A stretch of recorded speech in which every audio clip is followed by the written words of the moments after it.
Zuan mencari Bilinglong seperti biasa, tetapi dia masih menolak untuk bertemu dengannya.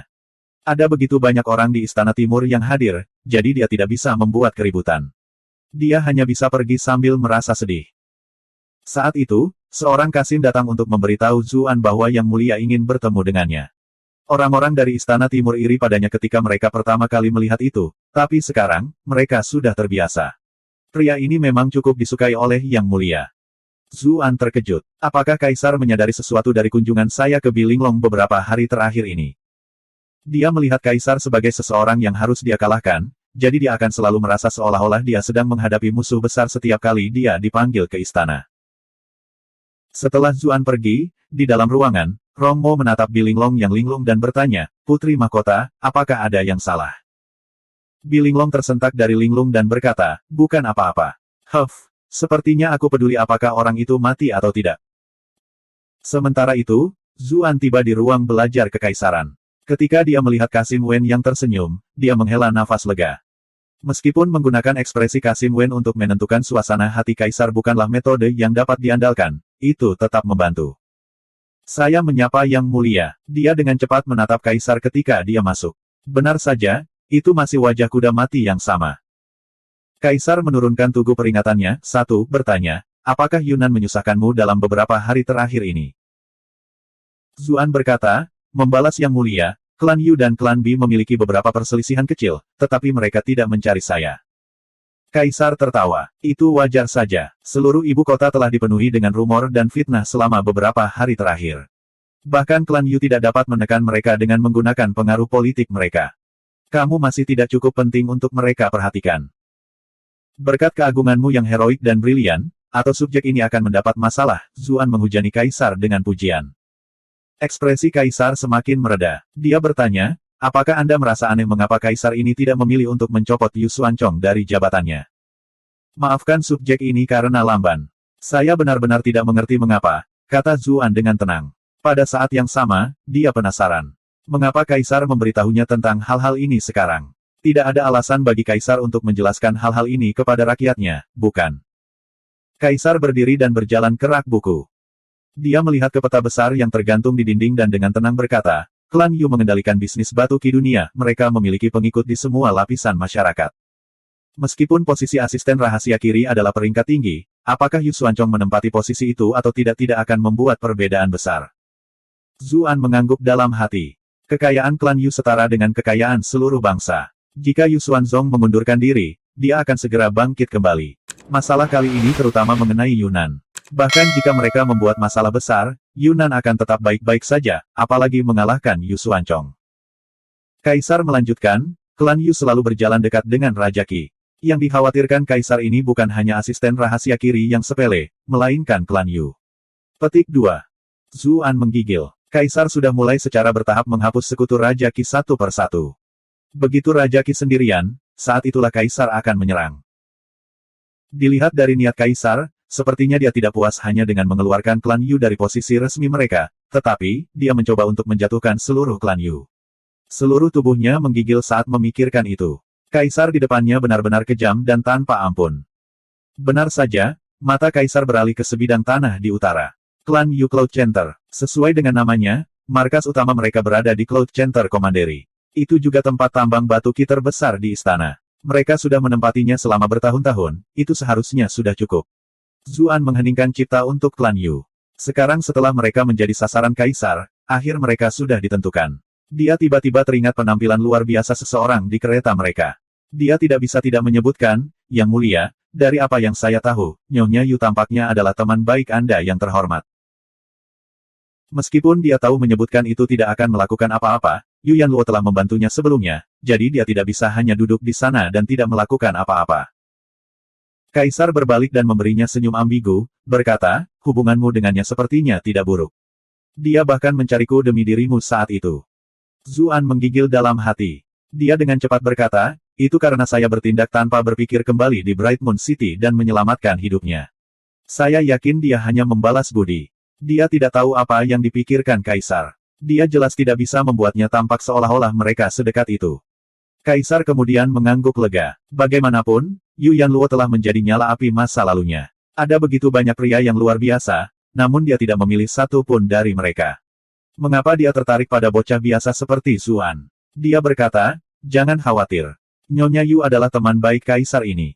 Saya secara alami akan menemukan tempat yang cocok untuknya. Petik 2. Zuan mengutuk dalam hati, berpikir, bukankah tempat yang cocok itu hanya haremmu sendiri? Meskipun kaisar hampir tidak pernah menyentuh wanita untuk memperpanjang hidupnya, kecantikan seperti Yu Yanluo adalah pengecualian. Zuan mengira dia sudah benar-benar sampah, bahwa dia sudah memiliki cukup banyak gadis cantik di sekitarnya.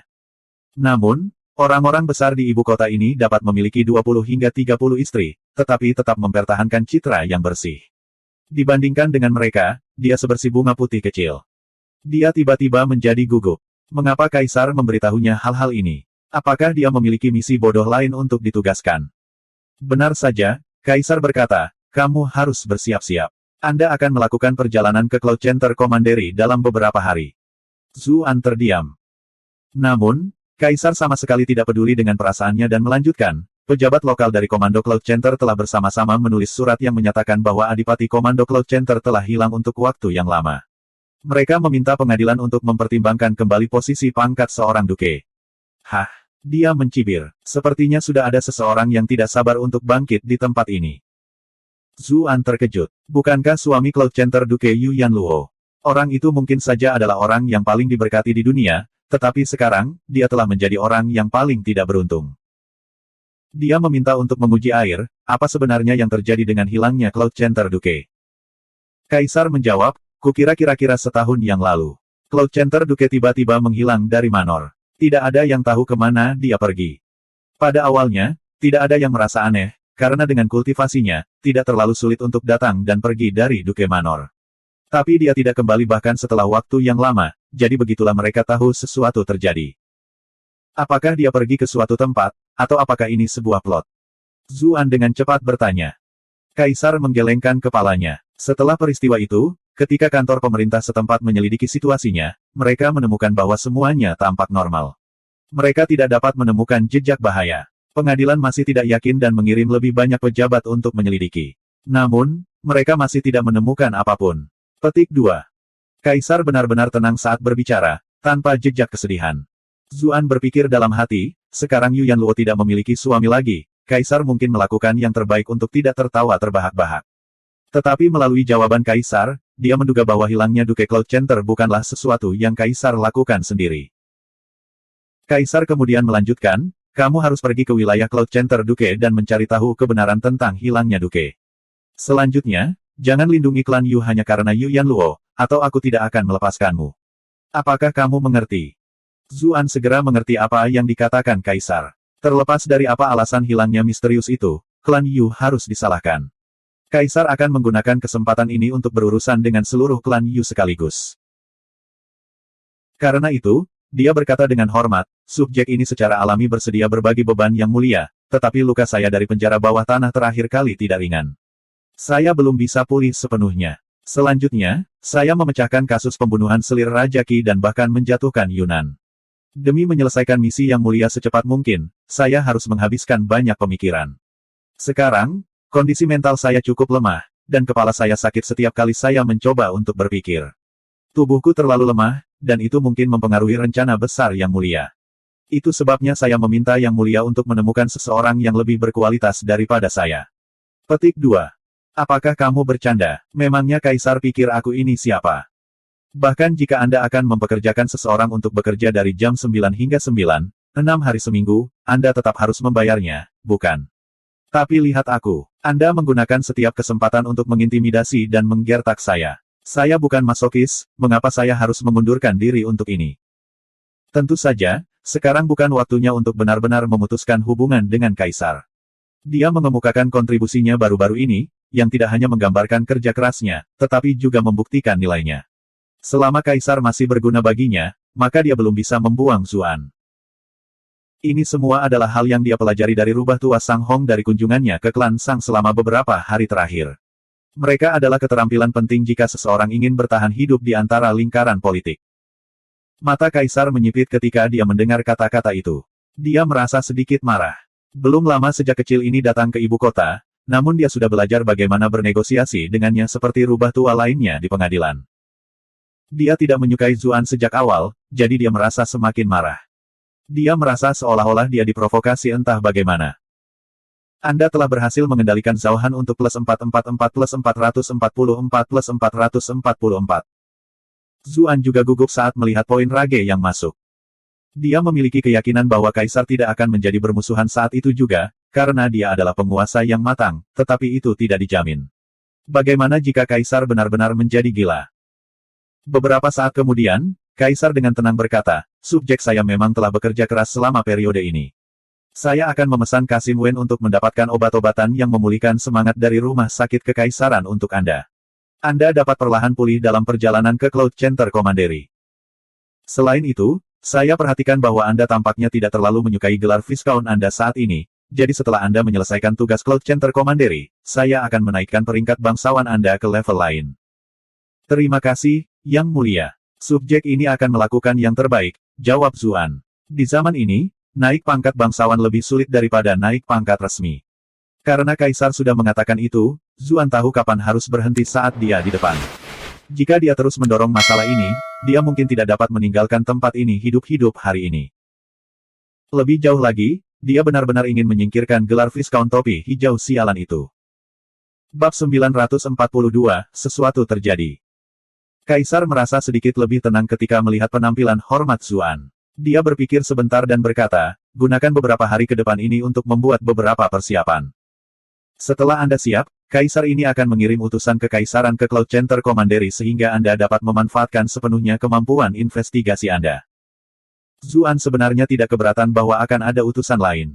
Lagi pula, status dan kualifikasinya saat ini tidak cukup untuk meyakinkan massa.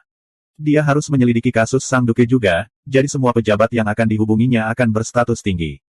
Sebenarnya akan lebih mudah untuk bersembunyi di balik layar. Kaisar melanjutkan, selanjutnya, Kaisar ini akan memberitahu dunia bahwa utusan token emas akan menemani kelompok ini secara rahasia. Dengan demikian, di permukaan, Anda dapat menggunakan identitas Bendahara Putra Mahkota, serta gelar Komandan Divisi Pengawalan Bersenjata, untuk memastikan keamanan utusan kekaisaran, tetapi pada kenyataannya, Anda juga akan menjadi utusan token emas itu. Apakah kamu mengerti? Zuan menjadi sedih. Yang melindungi utusan kekaisaran di tempat terbuka adalah aku, dan yang melindunginya dari bayang-bayang juga aku. Lalu bukankah seharusnya saya dibayar 2 gaji? Dia dengan cepat berkata, Yang Mulia, bagaimana kalau kita mengirim utusan token emas lain untuk pindah bersama kita? Atau mungkin jenderal yang kuat sebagai pengawal? Aku terluka parah di penjara bawah tanah sebelumnya, jadi kekuatanku sendiri mungkin tidak, baik atau buruk, dia memiliki pengadilan di belakangnya sekarang, jadi dia harus menggunakan semua sumber dayanya. Aku benar-benar bodoh jika terus menyerang wilayah musuh sendirian. Mata Kaisar berkedut saat mendengar keluhan Zuan. Anak nakal ini menjadi lebih licin dan lebih licin. Dia mendengus dan menyerahkan sesuatu. Zuan menerimanya dan melihatnya. Itu adalah dekrit kekaisaran. Kaisar mengiriminya transmisi suara. Jika Anda menghadapi kultivator atau situasi yang tidak dapat Anda tangani, Anda dapat membuka dekrit ini untuk mengurusnya. Adapun bagaimana proses ini bekerja, seseorang dari rumah bordir akan mengajarimu. Terima kasih, Yang Mulia. Zuan sangat gembira. Dia telah menyaksikan kekuatan dekrit kekaisaran ketika dia berada di Bright Moon City. Ketika benda ini mengungkapkan kekuatannya, semua orang tidak berdaya. Jika dia memiliki senjata yang sangat kuat di tangannya, bukankah perjalanan ke Cloud Center Commandery ini akan mudah? Tentu saja, dia masih ragu, karena ada nyanyian yang cukup panjang sebelum dekrit diaktifkan. Itu mudah untuk mengganggu. Saat itu, Huang Huihong dan yang lainnya yang mengantarnya ke ibu kota menderita justru karena itu, jadi pasti ada batasannya.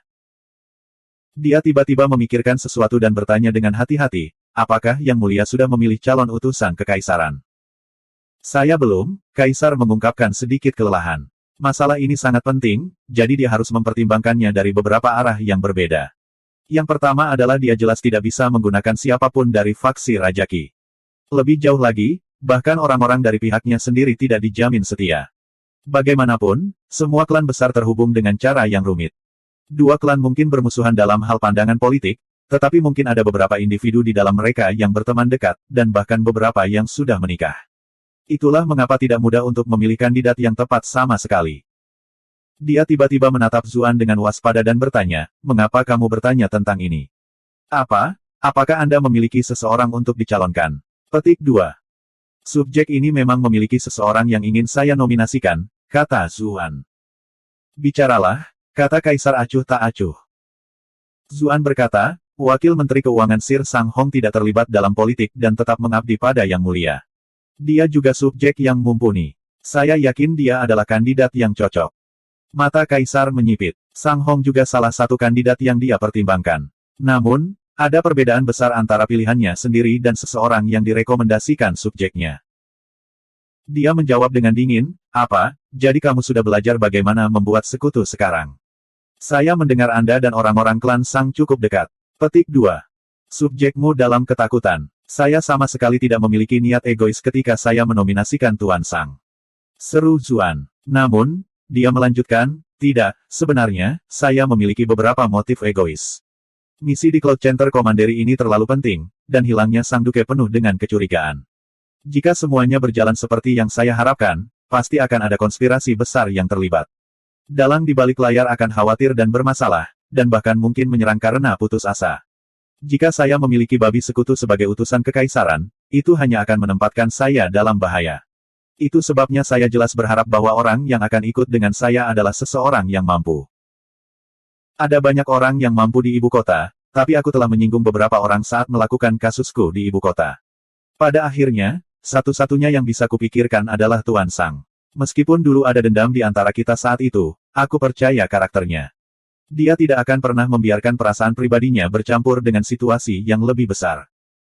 Babi sekutu, Kaisar tersenyum penuh pengertian. Kata-kata yang dilontarkan anak ini cukup menarik. Ketika dia mendengar Zuan mengakui bahwa dia memiliki beberapa niat egois, dan bahwa dia bahkan memiliki dendam lama dengan Sang Hong di masa lalu, ekspresi seriusnya sedikit mereda. Namun, dia tidak mengungkapkan perasaannya dan berkata, kamu tidak perlu khawatir tentang masalah utusan kekaisaran. Kaisar ini akan membuat keputusan saya. Petik 2. Dipahami. Zuan menghela nafas lega.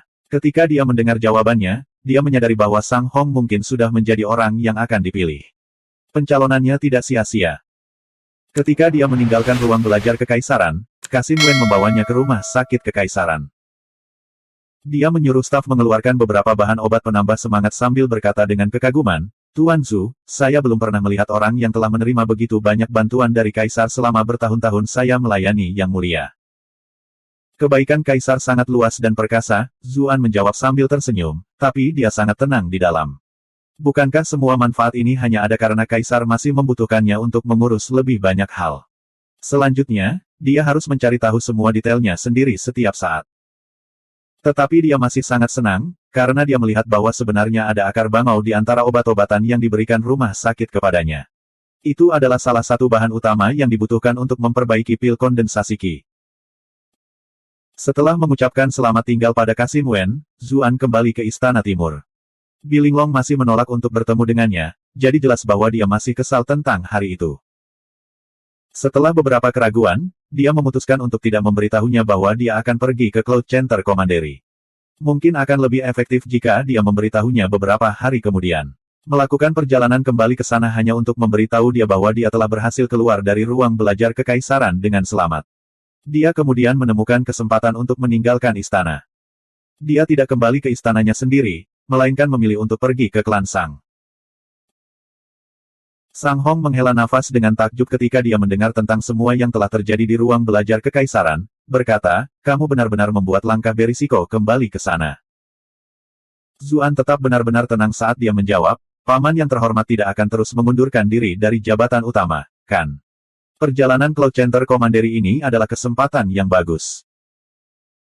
Meskipun Sang Hong memiliki posisi resmi lagi sebagai Wakil Menteri Keuangan dan secara nominal bertanggung jawab mengelola keuangan negara, otoritas sebenarnya dipegang oleh orang-orang besar di Sekretariat Kekaisaran.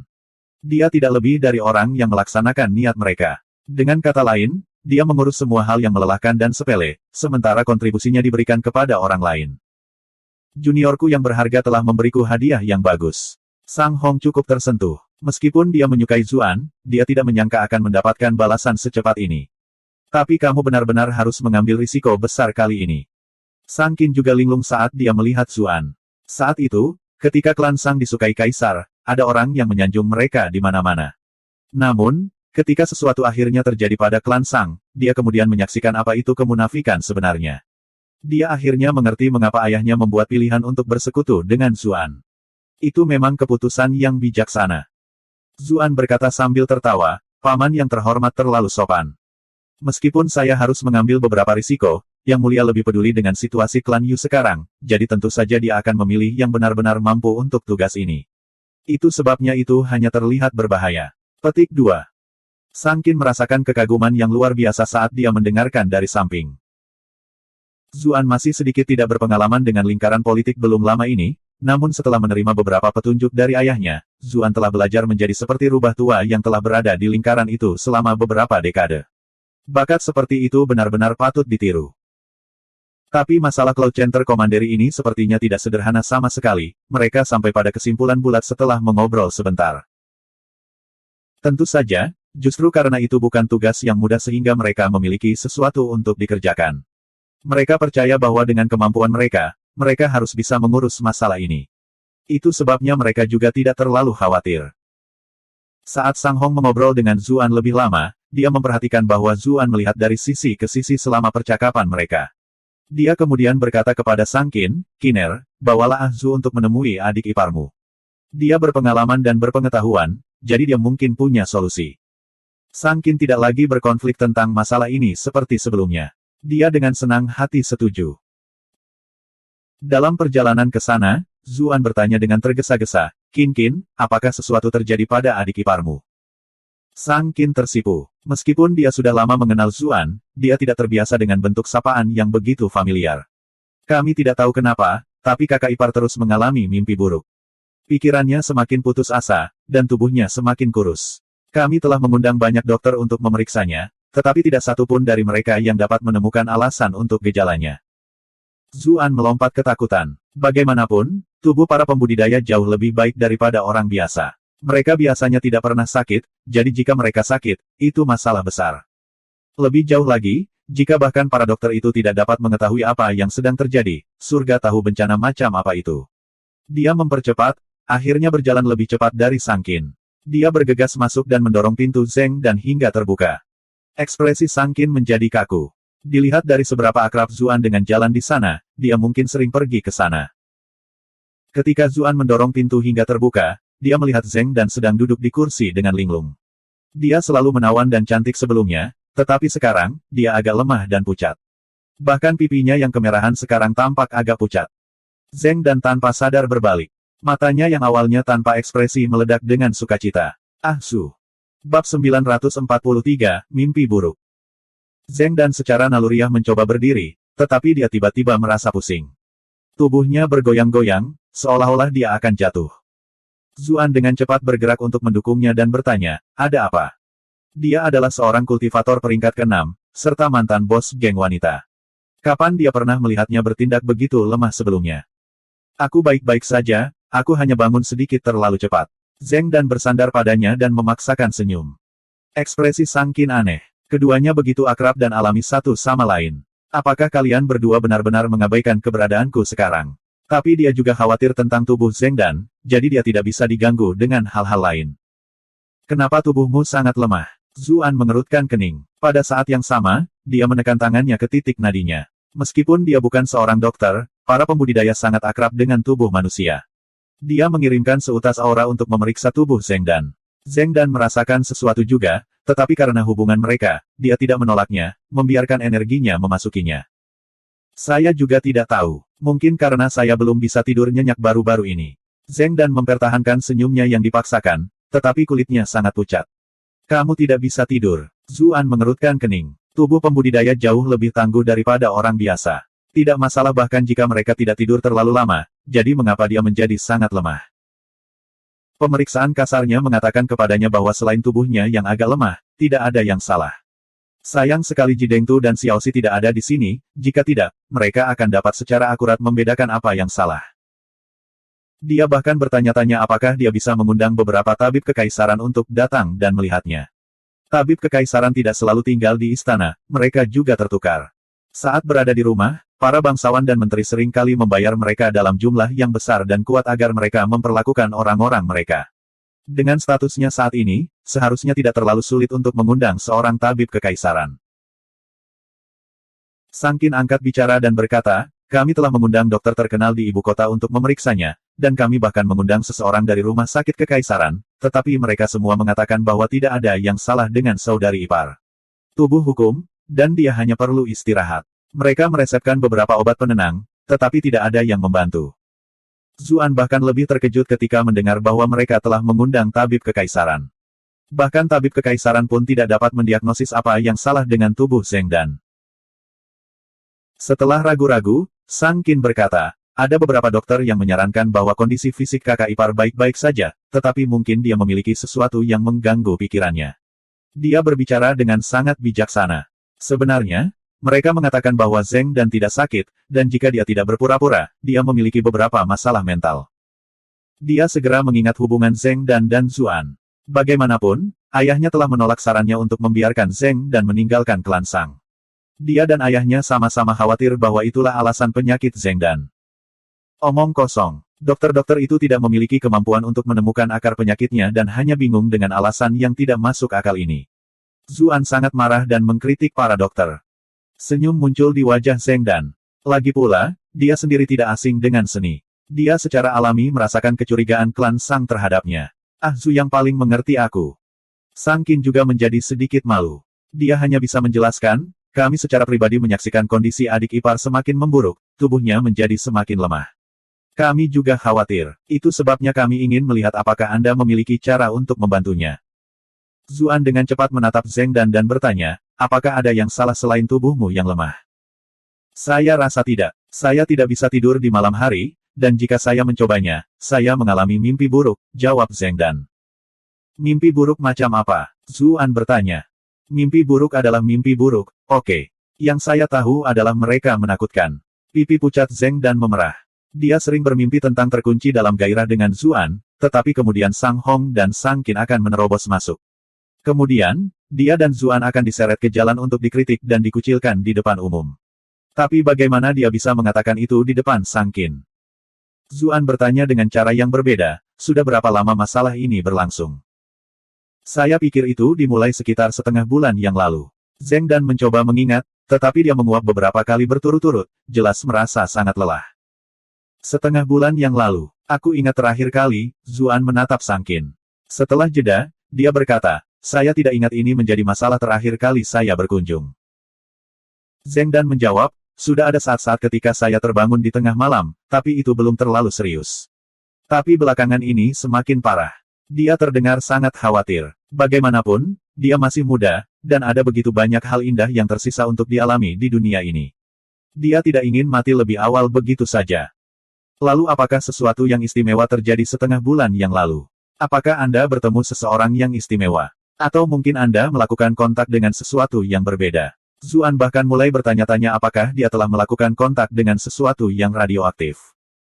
Tidak ada yang berbeda, Zheng Dan bingung. Saya berada di Manor sebagian besar waktu, dan saya akan memeriksa bisnis klan Zheng di ibu kota dari waktu ke waktu. Ada beberapa kali ketika saya berjalan-jalan di ibu kota dengan Little Qin. Petik 2. Kemana kalian berdua pergi? Zuan menatap Sang Qin. Dia lebih akrab dengan ibu kota, jadi bertanya padanya akan lebih baik. Hanya beberapa tempat pemandangan yang lebih terkenal, Sang Qin mendaftar beberapa tempat berturut-turut. Mereka memang hanya beberapa tempat yang paling sering terlihat di ibu kota. Ada banyak orang yang melewati tempat-tempat itu setiap hari, jadi tidak mungkin terjadi sesuatu yang mencurigakan di sana. Zuan berpikir sebentar, lalu bertanya, kalau begitu, apakah kamu punya masalah? Sang Qin bingung dan menjawab, tidak. Saya merasa hebat. Zuan mulai berpikir sendiri. Reaksi pertamanya adalah bahwa klan Sang telah menemukan hubungannya dengan Zheng Dan karenanya mereka telah melukai Zheng Dan untuk membantu pewaris mereka yang telah meninggal melampiaskan amarahnya. Tapi dia segera menolak pemikiran itu karena tidak mungkin. Mereka berada dalam fase bulan madu aliansi mereka sekarang, jadi bagaimana mungkin klan Sang bisa melakukan sesuatu yang begitu berbahaya? Jika mereka terekspos, bukankah kedua pihak akan benar-benar bermusuhan? Dilihat dari pertemuan kami, saya pikir kemungkinan Sang Hong mengambil inisiatif untuk memberi saya Zheng Dan jauh lebih tinggi daripada kemungkinan dia menyakitinya. Itu berarti masalahnya ada pada Zheng Dan saja. Dia menghabiskan sebagian besar waktu di Sang Manor, sementara tidak ada yang salah dengan yang lain. Dia tiba-tiba memikirkan sesuatu. Dia memandang Zheng Dan bertanya, bisnis apa yang dimiliki klan Zheng Anda di ibu kota? Apakah mereka terlibat konflik dengan siapapun? Ini bisnis kain sutra, tentu saja, jawab Zheng Dan. Mereka jelas tidak bisa melanjutkan perdagangan garam di ibu kota seperti di Bright Moon City. Untuk konflik, kami memperebutkan pangsa pasar dengan pedagang lokal sebagai pendatang baru, sehingga konflik tidak bisa dihindari. Namun meski begitu, itu hanya terbatas pada beberapa metode yang biasa ada di pasaran. Kami menghadapi banyak situasi serupa di Bright Moon City. Zuan juga bingung saat mendengarnya mengatakan itu. Dia benar-benar tidak tahu di mana letak masalahnya. Dia hanya bisa berkata, aku akan tinggal di sini bersamamu hari ini untuk melihat apakah kamu bisa tertidur atau tidak. Sang Qin memiliki ekspresi canggung ketika dia berkata, Kakak Zhu, itu agak tidak pantas, kan? Meskipun ayahnya diam-diam menyetujui, dia masih harus menutupinya di permukaan. Bagaimanapun, klan Sang memiliki pelayan. Jika mereka mengetahui bahwa Zuan secara terbuka tinggal di kamar seorang wanita muda dan memulai desas-desus, itu akan menjadi pukulan besar bagi reputasi klan Sang. Itu juga tidak baik untuk citra Zuan. Zuan berkata dengan tidak sabar, saya tidak mengatakan bahwa saya akan menginap. Tidak bisakah dia tetap tidur di siang hari? Sang Qin menghela nafas lega ketika dia mendengar bahwa dia berbicara tentang siang hari. Siang hari jauh lebih baik dibandingkan. Zuan berkata kepada Sang Qin, Qin kecil, kamu harus pergi dulu. Aku hanya akan menonton tempat ini sendirian. Dia memiliki banyak hal untuk diberitahukan kepada Zheng dan secara pribadi. Tidak terlalu nyaman untuk berbicara dengan roda ketiga di sini. Sang Qin terdiam. Ini adalah rumah saya, dan dia adik ipar saya, bukankah kamu terlalu berlebihan? Dia hanya bisa berkata, aku tidak bisa pergi sekarang, atau orang lain akan dengan mudah bergosip jika mereka melihat ini. Jika seorang pria lajang dan seorang wanita lajang ditinggalkan di ruangan yang sama, gosip mudah dimulai, bahkan jika itu di siang hari. Jika bukan karena aku khawatir dengan kondisi Zheng Dan, aku pasti sudah bertarung denganmu sekarang. Zuan menganggap itu masuk akal juga. Dia kemudian berkata kepada Zheng Dan, kamu harus tidur dulu, aku akan di sini. Mari kita lihat apakah ini membantu. Oke, kata Zheng Dan dengan senyum manis. Dia merasakan kedamaian misterius dengan Zuan di sisinya. Adapun Sang Qin, dia sudah tidak bisa diganggu, mengingat bagaimana keadaannya. Zheng Dan berbaring di tempat tidur. Dia bisa merasakan Zuan menarik selimut menutupi dirinya. Senyumnya menjadi semakin lembut, dan dia beristirahat di sisinya, dengan tenang menatapnya. Zuan kembali menatapnya. Dia dengan lembut menepuk bahunya dan berkata, jangan khawatir dan tidur. Saya akan berada di sini. Zheng Dan menutup matanya. Ekspresi Sang Qin berubah beberapa kali. Kedua pezina ini benar-benar semakin tidak terkendali. Apakah saya tidak terlihat atau apa? Tapi dia juga bisa merasakan perasaan dalam tatapan mereka. Dia menghela nafas. Pernikahan macam apa yang diatur ayah untuk kakak laki-lakiku? Keduanya sudah menjadi pasangan yang sempurna. Mungkin karena dia sangat lelah, atau mungkin karena Zuan ada di sana, tetapi napas Zheng Dan dengan cepat menjadi tenang. Dia jelas sudah memasuki tanah impian. Sang Qin menghela nafas lega. Dia berpikir dalam hati, orang ini masih berguna. Setelah ragu-ragu, dia memutuskan bahwa masih ada beberapa hal yang harus dia jelaskan dengan Zuan. Dia baru saja akan berbicara ketika dia melihat Zuan membuat gerakan, diam. Apakah dia meremehkanku karena mengganggunya atau apa? Sang Qin akan sedikit kesal, tetapi dia dengan cepat mengikuti garis pandangnya. Zheng Dan yang diam-diam beristirahat tiba-tiba mengerutkan kening, seolah-olah dia mengalami sesuatu yang mengerikan. Bab 944, Seni Kebencian. Sang Qin terkejut. Dia dengan cepat memanggil, kakak ipar, ada apa? Tapi Zheng Dan hanya terus berputar dan berbalik tidak peduli bagaimana Sang Qin memanggilnya, tanpa tanda-tanda bangun. Zuan dengan cepat menghentikannya. Kemudian, dia meraih tangan Zheng Dan, perlahan mengirimkan ki hangat ke tubuhnya. Namun, Sang Qin tidak bisa diganggu dengan skinship keduanya saat ini. Dia memperhatikan Zheng Dan dengan gugup untuk melihat apakah kondisinya membaik. Zuan terus menuangkan ki-nya ke Zheng Dan, tapi dia tidak membaik sama sekali. Alisnya berkerut rapat. Namun, ketika dia bingung harus berbuat apa, dia tiba-tiba merasakan hawa dingin menjalari tubuh pihak lain. Dia sangat akrab dengan elemen es karena cucuyan. Dia dengan cepat menyadari bahwa rasa dingin itu bukanlah jenis yang berhubungan dengan elemen es, melainkan sesuatu yang familiar, itu adalah sesuatu seperti energi yin dari roh yang telah meninggal. Dia telah bertemu dengan roh yang telah pergi beberapa kali dalam pengalaman penjara bawah tanah sebelumnya, bahkan setelah menghadapi sesuatu yang gila seperti Su Fu yang telah ada selama lebih dari 10.000 tahun. Perasaan ini hampir sama. Tentu saja, dibandingkan dengan pukulan besar itu, energi yin di tubuh Zheng Dan jauh lebih lemah. Setelah dia menyadari itu, Zuan dengan cepat menggunakan sutra asal primordial, mengirimkan ki primordial ke tubuh Zheng Dan. Ki primordial adalah kutukan dari keberadaan seram seperti itu. Benar saja, ketika merasakan ki primordial, energi jahat itu seolah-olah telah menemukan sesuatu yang sangat menakutkan. Itu segera menarik lebih dalam ke Zheng Dan. Zuan jelas tidak akan membiarkannya begitu saja. Dia sepertinya mendengar tangisan yang menyedihkan ketika energi jahat itu benar-benar menghilang. Tapi dia tidak merasa senang tentang itu, dia bisa merasakan bahwa dia tidak bisa menghapusnya sepenuhnya, dan itu malah hilang. Itu juga bukan salahnya. Ketika dia menemukan hal-hal jahat seperti itu di masa lalu, mereka memiliki hampir semua tubuh yang berkembang. Tapi benda ini sangat lemah dan tidak berwujud, jadi dia tidak bisa menangkapnya sama sekali. Tiba-tiba, Zheng Dan mengerang. Dia perlahan membuka matanya, dahinya tertutup keringat halus. Bahkan punggungnya basah oleh keringat. Sangat mudah untuk melihat betapa lemahnya kondisinya. Sang Qin membantunya menyeka keringatnya dengan cemas, bertanya, "Kakak ipar, apakah kamu merasa lebih baik?" Zheng Dan menyuarakan konfirmasinya. Namun, dia masih tampak seperti memiliki ketakutan yang tersisa. Zuan dengan cepat bertanya, "Apa yang sebenarnya terjadi barusan?" "Aku juga tidak yakin." Zheng Dan sedikit linglung. "Saya bisa tertidur dengan mudah dengan Anda di sisi saya, tapi kemudian saya tiba-tiba mengalami mimpi buruk yang menakutkan. Saya ingin membuka mata saya, tapi tidak bisa. Hampir seolah-olah tangan tak berujung mencoba menyeretku ke dalam jurang." Petik 2. Apa yang Anda mimpikan? Zuan tidak membiarkan detailnya pergi kali ini. "Saya bermimpi tentang," wajah Zheng Dan memerah. Dia menatap Sang Qin. Dia ingin mengatakan sesuatu, tetapi kemudian ragu-ragu. Sang Qin hampir tertawa karena frustrasi. "Anda bahkan tidak bisa memberitahu saudara ipar Anda sendiri, namun Anda bisa memberitahu orang luar sepenuhnya." Dia berdiri di sana tanpa ekspresi dan berkata, "Saya akan memberi tahu ayah. Saya harus menyusahkan kakak laki-laki Zhu untuk menjaga adik ipar saya di sini." Petik 2. Baiklah, Zuan harus mengagumi kemampuan gadis ini untuk memahami orang lain. Ketika Sang Qin pergi, Zheng Dan memiliki ekspresi khawatir saat dia berkata, "Qin kecil sepertinya sudah tahu tentang hubungan kita. Jangan pikirkan hal-hal itu." "Tidak apa-apa," Zuan menepuk tangannya dan berkata dalam penghiburan.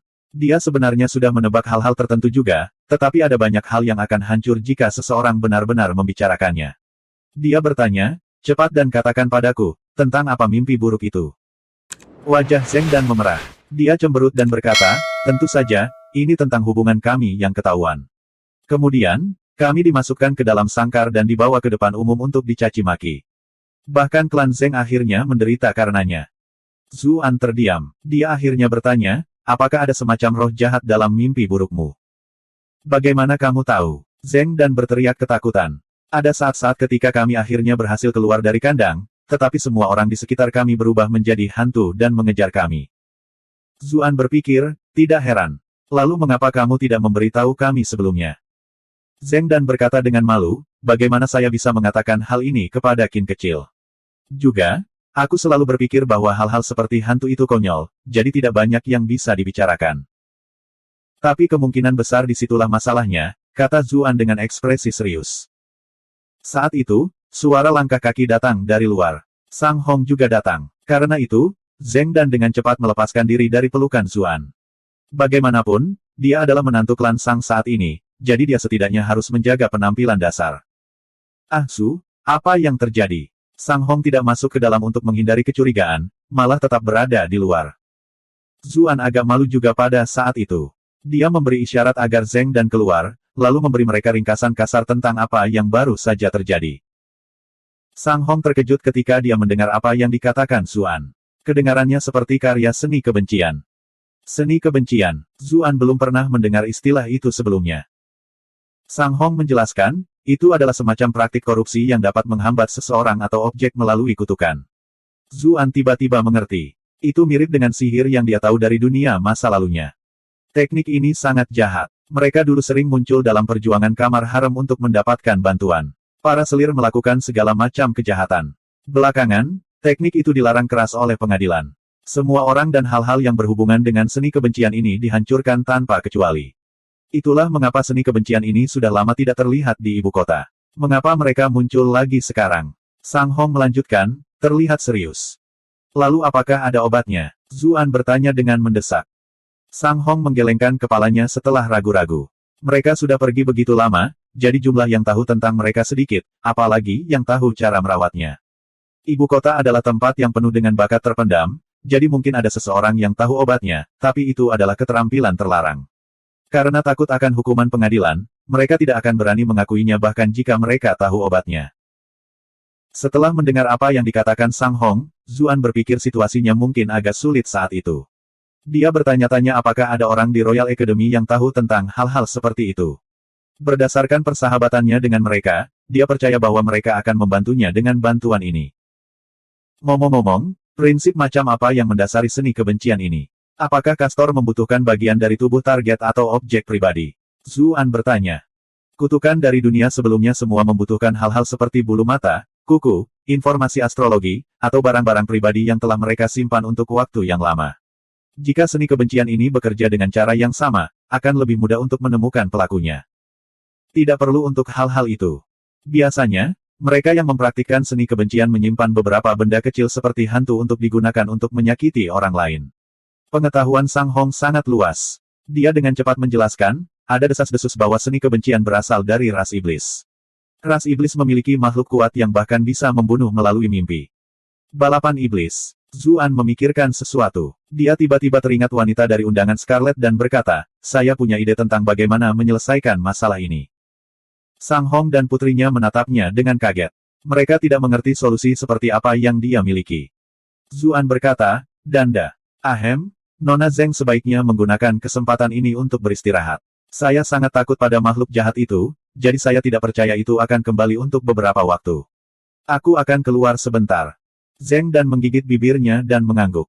Jika bukan karena ayah dan anak perempuan klan Sang ada di sini, dia pasti akan menarik lengan baju Zuan. Setelah apa yang baru saja dia alami, dia benar-benar tidak mau tinggal sendirian. Zuan juga merasa sedikit pusing. Ketika dia melihat itu, dia bertanya, lalu, mengapa kamu tidak ikut denganku? Untuk menghormati klan Sang, dia tidak bisa membawanya keluar sendirian, jadi dia berkata kepada Sang Qin, Qin kecil harus ikut juga. Tentu, benar saja, ekspresi Sang Hong dan Sang Qin membaik ketika mereka mendengar saran Zuan. Sang Hong bertanya, junior yang layak, apakah Anda membutuhkan bantuan orang tua ini dengan cara apapun? Zuan berkata dengan tawa malu, tidak perlu untuk itu. Saya akan mencari bantuan paman yang terhormat ketika saatnya tiba. Dia benar-benar tidak bisa membawa Sang Hong ke tempat seperti itu. Sang Hong juga tidak mencurigainya dan malah berkata sambil menghela nafas, junior selalu bisa diandalkan saat kamu melakukan sesuatu. Yang tua ini merasa nyaman. Pada saat yang sama, dia merasa sedikit sedih. Jika putranya Qianer memiliki bahkan setengah dari kemampuan Zuan, mereka tidak akan jatuh ke dalam keadaan seperti itu. Suasana hatinya tenggelam. Dia berbalik untuk pergi setelah bertukar beberapa kata lagi. Hanya 3 lainnya yang tersisa. Sang Qin bertanya dengan rasa ingin tahu, kemana kita akan pergi? Ayo pergi sekarang juga. Zuan malah benar-benar tenang. Aku khawatir kalian berdua mungkin perlu berganti pakaian dulu. Sang Qin bingung ketika dia mendengar bahwa mereka harus cross-dress. Namun, otaknya mulai bergerak cepat. Itu mungkin untuk menyembunyikan jejak kita. Kita tidak bisa membiarkan Dalang mengetahuinya, dan akan ada berbagai macam rumor yang beredar jika kakak iparku terlihat bersama pria lain. Meskipun aku tidak secantik kakak iparku, aku masih cukup imut. Saya juga akan menarik banyak perhatian di luar. Itu sebabnya dia setuju tanpa banyak perlawanan. Adapun Zeng Dan, yang dia inginkan saat itu adalah tetap di sisi Zuan, jadi dia tidak peduli jika dia harus cross-dress sama sekali. Sang Qin hendak mencari pakaian pria ketika Zeng Dan berkata, saya punya pakaian di sini. Baik atau buruk, dia pernah menjadi bos geng yang menguasai bisnis besar. Ini semua adalah persiapan yang dia buat. Sang Qin mengusir Zuan. Kemudian, kedua gadis itu mulai berganti pakaian. Ketika mereka keluar, mata Zuan berbinar. Dia tidak bisa tidak berkata dengan pujian, fiturmu sangat cantik, aku yakin kamu akan menarik perhatian banyak gadis di jalan. Mereka akan bertanya-tanya siapa tuan muda yang menakjubkan ini. Sang Qin tersipu. Dia malu setelah dipuji oleh Zuan. Dia dengan cepat berkata, ayo berangkat. Baiklah. Zuan memiliki senyum aneh di wajahnya, yang membuat Sang Qin merasa aneh. Namun, dia segera mengerti mengapa dia bertingkah aneh. Seluruh tubuh Sang Qin gemetar saat dia melihat papan nama undangan merah di atas kepala. Kamu membawa kami ke tempat seperti ini. Bab 945, orang-orang dari ibu kota benar-benar tahu cara bermain. Sang Qin sangat marah hingga tubuhnya gemetar. Dia penasaran kemana Zuan membawa mereka sepanjang waktu. Dia tidak akan pernah berpikir bahwa dia akan membawa mereka ke rumah bordil. Untuk gadis-gadis dari klan terhormat seperti mereka, jika berita ini keluar, reputasi mereka akan hancur total. Tidak ada yang akan melamar mereka setelah sesuatu seperti ini. Lagi pula, mengapa ada gadis yang pantas pergi ke tempat seperti itu? Tidak ada kekurangan orang yang suka bergosip. Begitu mereka mendapatkan informasi seperti itu, seseorang mungkin akan segera dikenal sebagai rumah bordil biasa. Anda telah berhasil mengontrol Sang Qin untuk +233 +233 +233. Zuan agak terkejut saat melihat rangkaian titik kemarahan yang masuk melalui beken. Dia bertanya, tidak perlu sesedih itu, kan? Bagaimana aku tidak marah? Mengapa Anda membawa kami ke tempat seperti ini? Sang Qin tidak tahu bagaimana pria ini bisa begitu tak tahu malu dan menanyakan hal seperti itu. Itulah sebabnya aku menyuruh kalian berdua untuk berpakaian seperti laki-laki. Zuan memiliki senyum di wajahnya ketika dia melihatnya sangat marah. Tapi kita mungkin masih bisa dikenali, Sang Qin gugup. Cross-dressing mereka tidak luput dari pandangan orang-orang yang sengaja mencari masalah. Zuan menatap dadanya dan berkata, jangan khawatir, ipar perempuanmu mungkin memiliki kesempatan untuk dikenali, tetapi kamu tidak. Sang Qin benar-benar tercengang. Apa yang dia maksud? Ketika dia memperhatikan kemana tatapan Zuan diarahkan, dia tanpa sadar menundukkan kepalanya untuk melihat dadanya yang biasa dan rata. Kemudian, dia menatap kakak iparnya dan melihat bahwa area itu benar-benar penuh. Dia menyadari apa yang dia sarankan. Dia sebenarnya bingung ketika mereka berpakaian. Tingginya jelas kira-kira sama, tetapi mengapa pakaiannya jauh lebih longgar? Dia merasa bahwa area dadanya agak terlalu luas. Tapi kakak ipar tidak gemuk, semburnya tanpa berpikir. Kemudian, dia akhirnya menyadari apa yang dia bicarakan. Dia merasa seperti disambar petir. Ketika dia melihat seringai menggoda di wajah Zuan, Sang Qin sangat malu. Ketika dia melihat bagaimana dia akan menggigit kepalanya, Zuan memutuskan untuk memberi mereka penjelasan. Alasan kami datang ke sini adalah karena aku punya teman dari tempat ini yang mungkin bisa membantu kakak iparmu dengan masalahnya. Jika Anda masih ragu, Anda bisa menunggu di luar. Petik 2. Tidak mungkin. Aku harus melindungi adik iparku. Sang Qin penuh dengan kecurigaan. Siapa yang tahu apa yang akan dilakukan orang ini? Zeng dan tidak bisa menahan senyum. Gadis ini cukup menarik. Zuan tidak terlalu keberatan, dan dia membawa mereka berdua ke dalam Scarlet Invitation. Kenapa kamu punya teman di Scarlet Invitation? Sang Qin bertanya dengan bingung. Bahkan Zeng dan sekarang penasaran. Mereka hanya beberapa teman yang kebetulan baru saja kutemui. Zuan memberikan jawaban yang ambigu. Sang Qin mendengus. Mereka jelas bukan hanya teman baik. Seorang anggota staf menyambut mereka tepat ketika mereka masuk. Tuan muda, apakah Anda di sini untuk minum, mendengarkan musik, atau? Zuan berkata, saya datang untuk menemui seseorang. Anggota staf tersenyum dan berkata, semua orang yang datang ke sini mencari seseorang, tetapi saya khawatir tuan muda akan kecewa. Semua gadis sedang beristirahat sekarang. Petik 2. Sang Qin mendengus. Bagaimanapun, ini adalah tempat yang kotor. Itu tidak masalah. Saya mencari Nona Nansun, kata Zuan. Telinga Zeng dan menajam. Dia bertanya-tanya siapa Nona Nansun ini. Dia telah disiksa oleh mimpi buruk selama beberapa waktu, jadi dia tidak berpikir untuk memperhatikan informasi dari luar. Namun, Sang Qin malah mengerutkan kening. Dia sepertinya pernah mendengar nama itu sebelumnya, tetapi dia tidak ingat di mana. Anggota staf itu tertawa. Setiap orang yang datang ke sini ingin bertemu dengan Nona Nansun. Dia adalah pilar undangan Scarlet kami. Tapi sayangnya, dia bukan seseorang yang bisa kamu temui hanya karena kamu mau. Sang Qin akhirnya ingat siapa Nansun. Ibu kota baru-baru ini dipenuhi dengan keributan justru karena Yunnan dan Zuan telah bersaing dalam cinta atas seorang nyonya rumah bordil, dan Yunnan bahkan kehilangan jabatannya karenanya. Sebagai target persaingan mereka, reputasi Nansun secara alami tumbuh lebih besar. Zeng dan sedikit tidak senang. Orang ini, dia selalu terlibat dalam situasi dengan pelacur kemanapun dia pergi. Jika saya ingat dengan benar, bukankah ada Qiu Honglei di Bright Moon City? Zuan jelas tahu apa yang coba dikatakan oleh anggota staf itu. Dia melemparkan beberapa perak dan berkata, sampaikan pesan kepada Nona Nansun untukku. Katakan padanya bahwa Ah Su sedang mencarinya. Senyum menyanjung segera muncul di wajah anggota staf ketika dia melihat perak. Tuan muda, tolong tunggu di dalam sini. Orang yang rendah hati ini akan mengirimkan pesan untuk diri Anda yang terhormat sekarang. Namun, Status Nona Nansun istimewa, jadi saya tidak dapat menjamin bahwa dia akan setuju untuk bertemu dengan Anda. Dia harus menjelaskan semuanya, atau tuan muda ini mungkin akan meminta perak kembali jika Nona Nansun menolak untuk bertemu dengan mereka. Tidak apa-apa, dia pasti akan setuju untuk bertemu denganku. Zuan berbicara seolah-olah itu benar-benar normal. Anggota staf berpikir dalam hati, pria ini benar-benar penuh dengan dirinya sendiri. Siapa yang tahu berapa banyak pangeran dan adipati yang berbaris hanya untuk kesempatan bertemu dengan Nansun. Tentu saja, dia jelas tidak akan pernah mengatakan hal seperti itu untuk menyinggung tamu. Dia membimbing mereka ke kamar pribadi sambil tersenyum dan berkata, silakan minum teh di sini.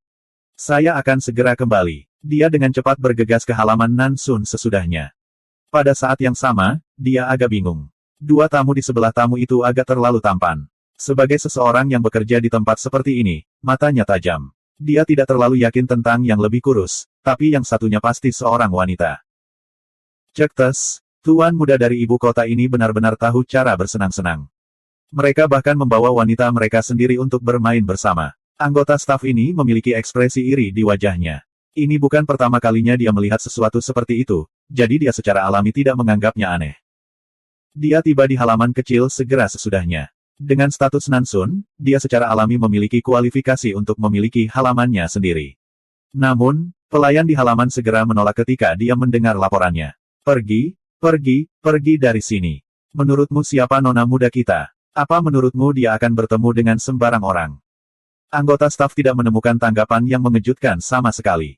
Dia baru saja akan berbalik dan pergi ketika dia tiba-tiba teringat apa yang dikatakan tamunya kepadanya. Untuk menghormati perak yang dia dapatkan, dia menambahkan, orang itu mengatakan dia adalah teman Nona Nansun, dan dia sepertinya dipanggil Ah Su atau semacamnya. Ah Su, pembantu itu tercengang. Dia berpikir dalam hati, mengapa saya tidak pernah mendengar nama itu sebelumnya. Tapi dia tidak berani memperlakukan masalah ini dengan enteng lagi. Semua orang di ibu kota memiliki status kaya dan terhormat, dan akan buruk jika nona muda itu berakhir dengan hubungan buruk dengan seseorang karena dia. Tunggu sebentar, aku akan pergi dan bertanya. Dia mengangkat gaunnya dan bergegas kembali ke dalam. Di ruang paling tengah, pelacur paling populer di ibu kota sedang memijat bahu seorang wanita cantik. Dia berkata sambil menghela nafas dengan takjub, Tuan, sosok Anda benar-benar patut ditiru. Wanita cantik itu berkata sambil tersenyum, punyamu juga tidak buruk. Ini masih jauh lebih rendah dari Master, kata Nansun pelan. Matanya bergerak ke seluruh tubuh tuannya. Dia sebenarnya memiliki banyak kepercayaan pada sosok dan penampilannya sendiri, tetapi dibandingkan dengan wanita cantik ini, dia masih kurang. Apakah figur ras iblis sangat bagus? Wanita cantik itu secara alami adalah Kong Nanwu. Dia sedang tidak mood untuk membicarakan hal seperti itu sekarang. Apakah Zuan tidak pernah mencarimu setelah kejadian itu? Sepertinya kamu tidak bekerja cukup keras malam itu. Nansun mengeluh, tentu saja. Mulutku terasa sakit untuk waktu yang lama setelah malam itu. Hanya saja pria itu terlalu tidak tahu berterima kasih dan berubah-ubah. Mengapa dia peduli dengan orang-orang seperti kita? Namun, begitu dia mengatakan itu, pelayan itu memanggil dari luar, Nona muda, Nona muda. Ada tamu di luar yang bilang dia temanmu dan ingin bertemu denganmu. Aku tidak akan bertemu dengannya. Berhentilah membawa setiap orang secara acak kepadaku. Nansun awalnya merasa kesal. Ada banyak tuan muda yang memamerkan diri mereka sebagai teman-temannya. Tidak bisakah mereka mengatakan bahwa yang dia lakukan hanyalah menunjukkan senyum sopan kepada mereka? Oh, pelayan bodoh itu pasti telah mengambil perak dari tamu itu. Dia berbohong kepada saya dan mengatakan bahwa beberapa, Ah Su, adalah teman nona muda. Aku akan memastikan dia mendapatkannya nanti, gumam pelayan itu dan pergi. Kamu bilang siapa nama orang itu lagi? Pintu tiba-tiba terbuka. Nansun sudah berada di dekat pintu masuk dan menatap pelayan itu dengan gugup. Pelayan itu melihat kaki telanjang Nansun dengan kaget. Mengapa nona muda itu bahkan tidak memakai sepatunya? Dia menjawab, saya pikir itu Ah Su. Cepat dan bawa dia masuk. Napas Nansun bertambah cepat. Dia kemudian berubah pikiran dan berkata, tidak, saya akan bertemu dengannya secara pribadi. Dia merapikan rambut dan hiasan kepalanya setelah mengatakan itu. Pelayan itu dengan cepat mengingatkannya, Nona muda, sepatumu. Nansun diam-diam menjulurkan lidahnya. Dengan apa yang dia rasakan saat ini, tidak ada bedanya jika dia memakai sepatu atau tidak sama sekali. Tetapi itu akan menarik perhatian yang tidak perlu jika orang lain melihat bahwa kotoran tidak menempel di kakinya seperti yang terjadi pada sepatu. Orang normal, dia dengan cepat memakai sepatunya dan berlari sambil mengangkat gaunnya. Anggota staf pria yang akan kembali dengan berita penolakan Nansun tercengang. Tamu itu benar-benar mengenal pelacur itu. Lebih jauh lagi, dilihat dari aktingnya, apa maksudmu, teman dekat? Mereka jelas sepasang kekasih. Sementara itu, Zuan sedang santai minum teh. Kondisi Zeng dan bukan yang terbaik, jadi dia saat ini bersandar di kursi dan beristirahat. Sang Qin melihat sekelilingnya. Meskipun dia terdengar seolah-olah dia benar-benar memandang rendah tempat ini, dia masih cukup penasaran dengan tempat-tempat seperti itu. Bagaimanapun, reputasi undangan Scarlet di ibu kota cukup tinggi. Dia secara bertahap memulihkan ketenangannya dari melihat dekorasi yang mempesona di sekitarnya.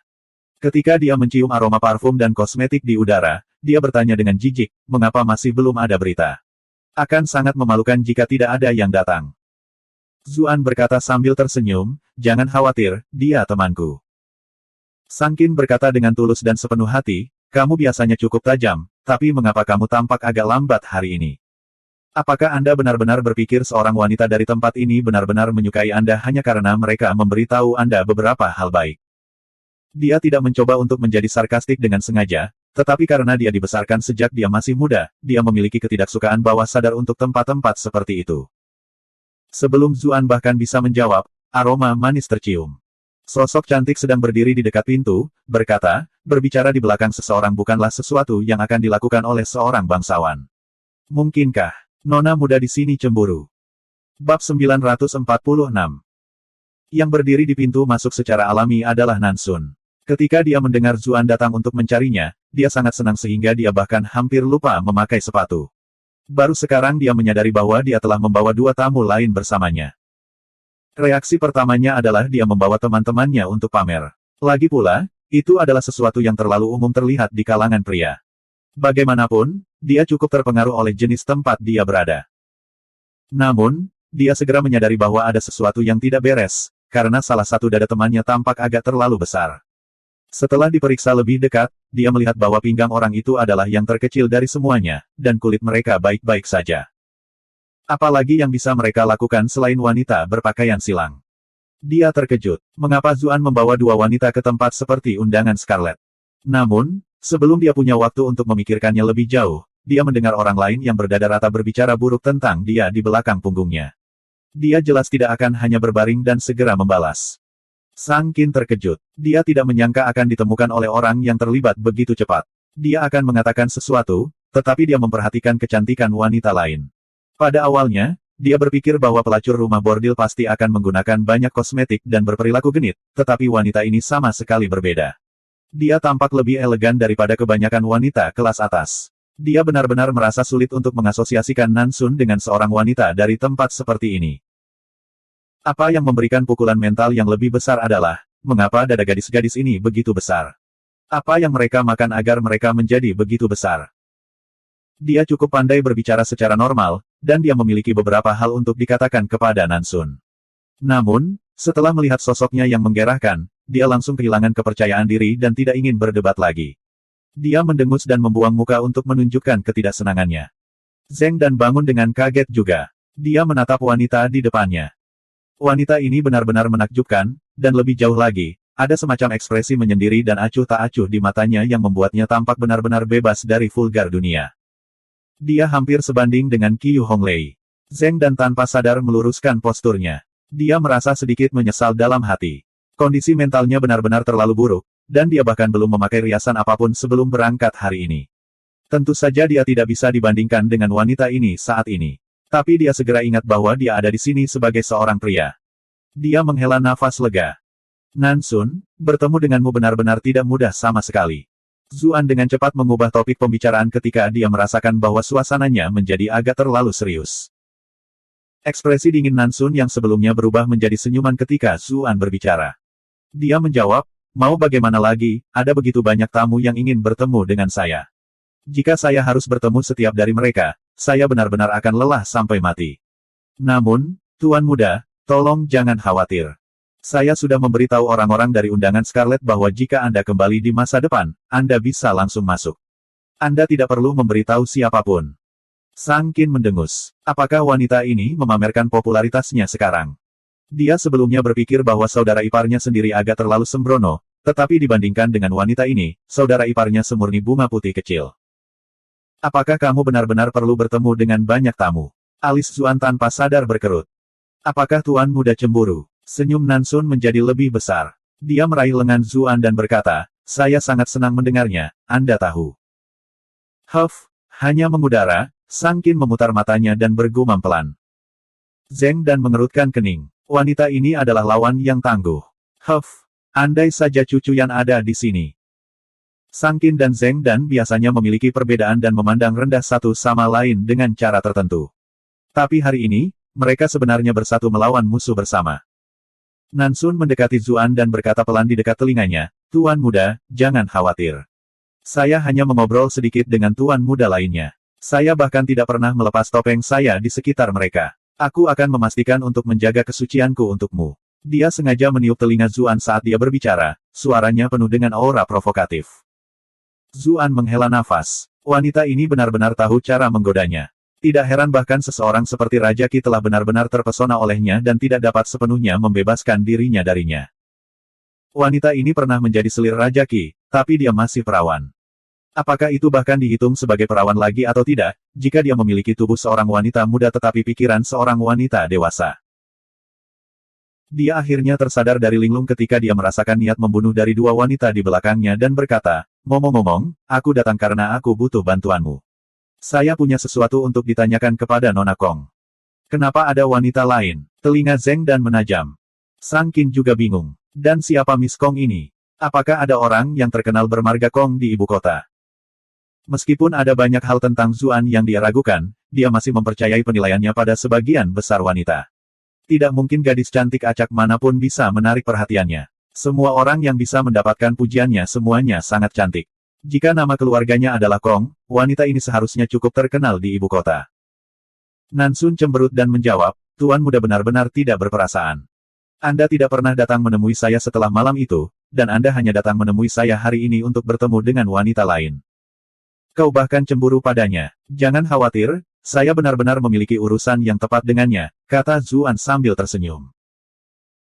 Nansun tahu bahwa bertingkah sedikit manja akan lebih disukai pada saat-saat tertentu, tetapi mudah untuk melakukan hal-hal seperti itu terlalu jauh. Karena itu, dia dengan bijaksana menghentikan dirinya sendiri dan berkata, oke, aku akan membawamu menemuinya. Dia baru saja menyebutmu belum lama ini. Petik 2. Apa yang dia bicarakan? Zuan penasaran. Dibicarakan oleh individu yang dihormati dari ras iblis bukanlah sesuatu yang membuat Anda merasa senang. Tentang betapa tidak berperasaannya dirimu, tentu saja. Nansun mendengus. Sosoknya yang cantik bergoyang saat dia mulai berjalan di depan kelompok untuk memimpin. Cara dia berjalan membuat Sang Qin yang tidak berpengalaman merasa dicemooh dan iri. Sementara itu, Zeng Dan juga menatap Zuan dengan ekspresi ambigu. Meskipun dia tahu bahwa dia adalah seorang wanita, dia tidak pernah berharap dia berubah-ubah sejauh ini. Dilihat dari nada suaranya, sepertinya Lady Kong ini juga salah satu teman dekat wanitanya. Mereka dengan cepat tiba di halaman belakang. Nansun berhenti di depan pintu masuk dan berkata, Tuan Muda, saya harus meminta instruksi terlebih dahulu. Kamu tahu bahwa statusnya sedikit, dia menatap Zeng Dan Sang Qin. Dia tidak mengatakan kata-kata berikut. Zuan tahu tentang kekhawatirannya, jadi dia tidak mempersulitnya. Saat Nansun masuk ke dalam, Sang Qin mau tidak mau bertanya, siapa Lady Kong itu? Kenapa dia bertingkah misterius? Statusnya memang agak istimewa. Bagaimanapun, kami di sini untuk meminta bantuan, jadi kami harus mengikuti aturan mereka. Zuan tidak memberitahu mereka identitas Kong Nanwu. Lagi pula, kata, ras iblis terlalu sensitif, terutama ketika ras iblis baru saja membantai seluruh kota perbatasan belum lama ini. Sang Qin dan Zeng Dan bertukar pandang. Mereka berdua melihat rasa ingin tahu di mata satu sama lain. Nansun kembali dengan cepat.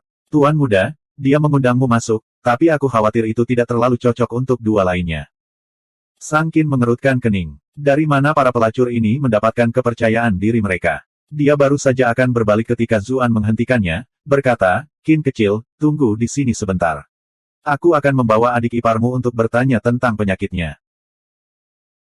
Sang Qin tidak terlalu senang pada awalnya, tetapi ketika dia mendengar bahwa itu ada hubungannya dengan kondisi kakak iparnya, dia menahan ketidakpuasannya dan menjawab, lupakan saja, tempat ini cukup bagus, jadi saya akan masuk ke dalam. Kalau tidak, saya mungkin akan mendapatkan semua kesembronoan licik ini pada saya. Dia ingin mengatakan, bau busuk, tetapi dia memutuskan untuk tidak melakukannya pada akhirnya. Zuan berpikir, Anda benar, benar-benar ada rubah di sana. Kemudian, dia membawa Zeng Dan ke dalam. Nansun tampak ragu-ragu saat dia berkata, Tuan muda, dia. Tidak apa-apa, kata Zuan, suruh Miss Kong berbicara melalui tirai. Konsultasi saya melibatkan dia, jadi saya harus membawanya masuk. Dia telah menginap malam sebelumnya, jadi dia tahu tata letak di dalamnya. Setelah mendengar itu, Nansun tidak melanjutkan masalah itu. Dia masuk lebih dulu untuk memberitahu Kong Nanwu.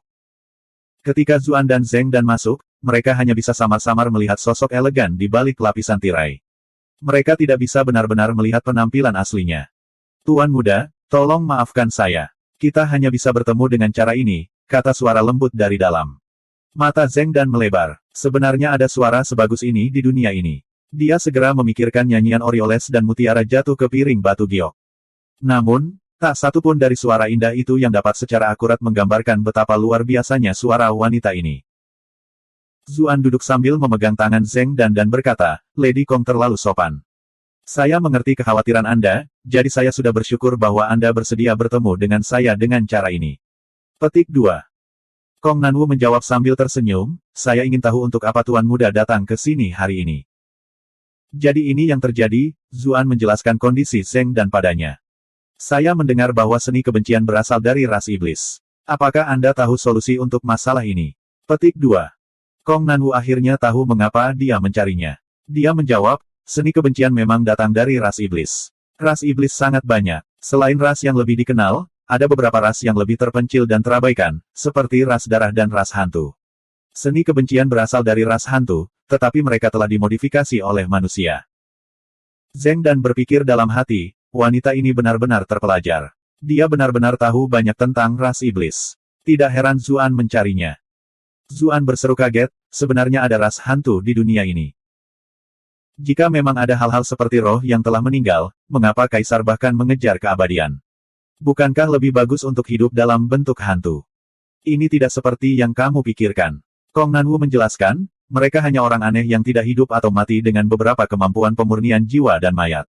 Namun, hantu-hantu itu tidak memiliki kecerdasan dan hanya secara mekanis mematuhi perintah. Lalu apakah ada cara untuk menyembuhkan temanku? Zuan bertanya sambil menunjuk ke arah Zeng Dan. Dia sebenarnya bertanya-tanya apakah Kong Nanwu yang melakukannya. Lagi pula, dia juga memiliki keterampilan pemurnian jiwa. Siapa yang tahu jika dia akhirnya memiliki semacam dendam terhadapnya. Tetapi setelah dia berbicara dengannya, dia menyadari bahwa itu tidak ada hubungannya dengan dia. Keheningan sesaat memenuhi ruangan. Beberapa saat kemudian, Kong Nanwu berkata, itu mungkin sulit. Zuan kaget dan bertanya, apakah tidak ada obatnya? Bukan itu, Kong Nanwu berubah menjadi transmisi Qi. Tuan muda mungkin tahu bahwa karena pihak lain menggunakan teknik semacam ini, mereka mungkin memiliki semacam koneksi ke ras iblis. Anda tahu bahwa ras iblis kami telah didiskriminasi dengan cukup parah oleh manusia baru-baru ini. Kita semua berada di wilayah manusia sekarang, itu satu hal jika kita tidak menggabungkan kekuatan kita, tetapi jika kita saling mengganggu, maka... Ekspresi Zuan berubah dingin saat dia menjawab, apakah wanita itu berencana mengancamku? Bicaralah, apa yang kamu inginkan? Masalah ini terkait dengan Zeng Dan, jadi dia tidak bisa diganggu lagi. Dia tidak akan menahan diri dari melakukan apa yang harus dia lakukan untuknya. Tuan muda salah paham. Bukan itu yang saya katakan. Apa yang saya katakan barusan adalah pikiran tulus saya. Suara Kong Nanwu penuh dengan keraguan saat dia melanjutkan, kurasa tidak apa-apa. Karena dia adalah teman tuan muda, aku akan ikut campur dan membantunya kali ini. Bab 947. Zuan menghela nafas lega ketika dia melihat bahwa dia telah setuju. Kalau begitu aku harus merepotkan wanita kali ini. Nansun tersenyum dan berkata, Tuan muda, Nona Kong biasanya tidak mencampuri urusan sama sekali. Dia benar-benar telah memperlakukan Tuan muda dengan bantuan khusus kali ini. Petik 2. Nansun. Kong Nanwu menegurnya. Nansun menjulurkan lidahnya dan tidak mengatakan apa-apa lagi. Zeng Dan terkejut. Mengapa ratu pelacur ini malah terdengar seperti pelayan ketika kedua wanita itu berbicara? Tapi Nansun ini memiliki reputasi yang luar biasa. Dan dengan temperamennya, bagaimana dia bisa bersedia melayani orang lain? Tapi dia dengan cepat membuang pikiran itu ke belakang pikirannya. Zuan terkekeh dan berkata, saya khawatir tidak ada cara bagi saya untuk membalas rasa terima kasih ini dengan benar. Jika Anda tidak menemukannya di bawah Anda, saya dapat menawarkan tubuh saya kepada Anda. Dengan bagaimana dia sekarang, tidak mungkin dia akan mudah terpengaruh oleh beberapa kata. Lagi pula, tuan dan pelayan ini mungkin saja bekerja sama untuk membuangnya. Zheng Dan tersenyum. Setelah mengenal Zuan begitu lama, dia sudah memahaminya dengan baik. Terlepas dari kata-kata yang dia katakan, dia bisa mendengar ejekan dalam nada suaranya. Itulah mengapa dia tidak akan merasa cemburu atas hal seperti itu. Wanita di balik tirai mendengus ketika dia mendengar kata-kata rendah itu, sama sekali mengabaikan Zuan. Dia mengangkat kepalanya untuk melihat Zheng Dan berkata, sayangnya, saya hanya memiliki sedikit pengetahuan. Jika kultivasi pengguna terlalu dalam, saya mungkin juga tidak bisa berbuat banyak. Lady Kong terlalu rendah hati. Sudah cukup selama Anda melakukan apa yang Anda bisa, saya bukan orang yang tidak tahu kapan harus berhenti, kata Zuan. Kong Nanwu merasa lega. Kalau begitu, tolong suruh nona muda ini tidur di sini. Begitu roh jahat itu datang mengganggunya, aku akan melihat apakah aku bisa menangkapnya untukmu. Itu mungkin agak sulit, Zuan menceritakan secara kasar pertemuannya dengan benda jahat itu. Mungkin terlalu takut untuk keluar lagi untuk beberapa waktu. Itu juga yang membuatnya sakit kepala terbesar. Lagi pula, seseorang bisa menjadi bandit selama 1000 hari, tetapi siapa yang akan waspada terhadap bandit selama 1000 hari? Selanjutnya, dia akan segera pergi ke Cloud Center Commandery, jadi dia tidak bisa tinggal di sisi Zheng Dan untuk melindunginya sama sekali. Akan sangat merepotkan jika hal jahat itu keluar saat dia pergi. Tuan muda sebenarnya mahir dalam metode pengusiran setan. Kong Nanwu terkejut. Bagaimanapun, roh jahat semacam ini adalah sesuatu yang jahat dan tidak biasa. Jarang pembudidaya manusia bersentuhan dengannya, apalagi bisa menghadapinya. Itu hanya kebetulan. Selain itu, saya tidak dapat menangkapnya dan malah membiarkannya pergi. Zuan tidak mengungkapkan fakta bahwa dia tahu sutra asal primordial. Itu memang agak rumit, Kong Nanwu mulai berpikir sendiri. Dia juga mulai mempertimbangkan bagaimana menghadapi situasi tersebut. Zheng Dan merasa sakit kepala ketika dia mendengar kata-kata itu. Terlihat raut kekecewaan di wajahnya. Zuan dengan lembut memegang tangannya untuk menghiburnya. Nansun menggigit bibirnya ketika dia melihatnya melakukannya, tetapi dia tidak mengatakan apa-apa. Saya punya solusi. Kong Nanwu tidak terus berbicara. Sebagai gantinya, dia membawa selembar kertas jimat. Tangannya bergerak cepat, melipatnya menjadi bangau kertas kecil dan indah. Kemudian, dia meniup bangau itu, dan bangau itu tampak hidup. Itu berkibar, lalu bergerak melalui tirai dan tiba di depan Zheng Dan. Ini, Zheng Dan terkejut. Kapan dia pernah melihat teknik ajaib seperti itu? Itu hanya trik kecil, kata Kong Nanwu. Dia tidak ingin orang lain tahu bahwa dia berasal dari ras iblis. Itu bisa merasakan aura yang ditinggalkan oleh roh jahat, dan bisa merasakan bahwa pengguna bukanlah orang yang terlalu tangguh. Seharusnya bisa membawa kalian semua ke dalang. Namun, saya khawatir saya tidak bisa terlibat lebih jauh, jadi saya harus meminta maaf kepada tuan muda untuk itu. Petik 2. Zuan tahu tentang perjuangannya dan berkata, terima kasih. Aku akan mengingat bantuan ini. Kong Nanwu dengan lembut terkekeh dari sisi lain tirai dan berkata, ini terdengar jauh lebih dapat diandalkan daripada pengabdian yang kamu janjikan sebelumnya.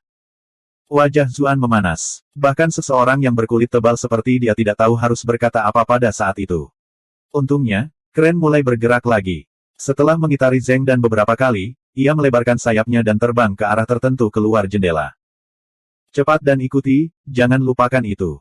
Aura ini redup, jadi kita mungkin tidak dapat melacaknya untuk kedua kalinya, Kong Nanwu mengingatkannya dari balik tirai.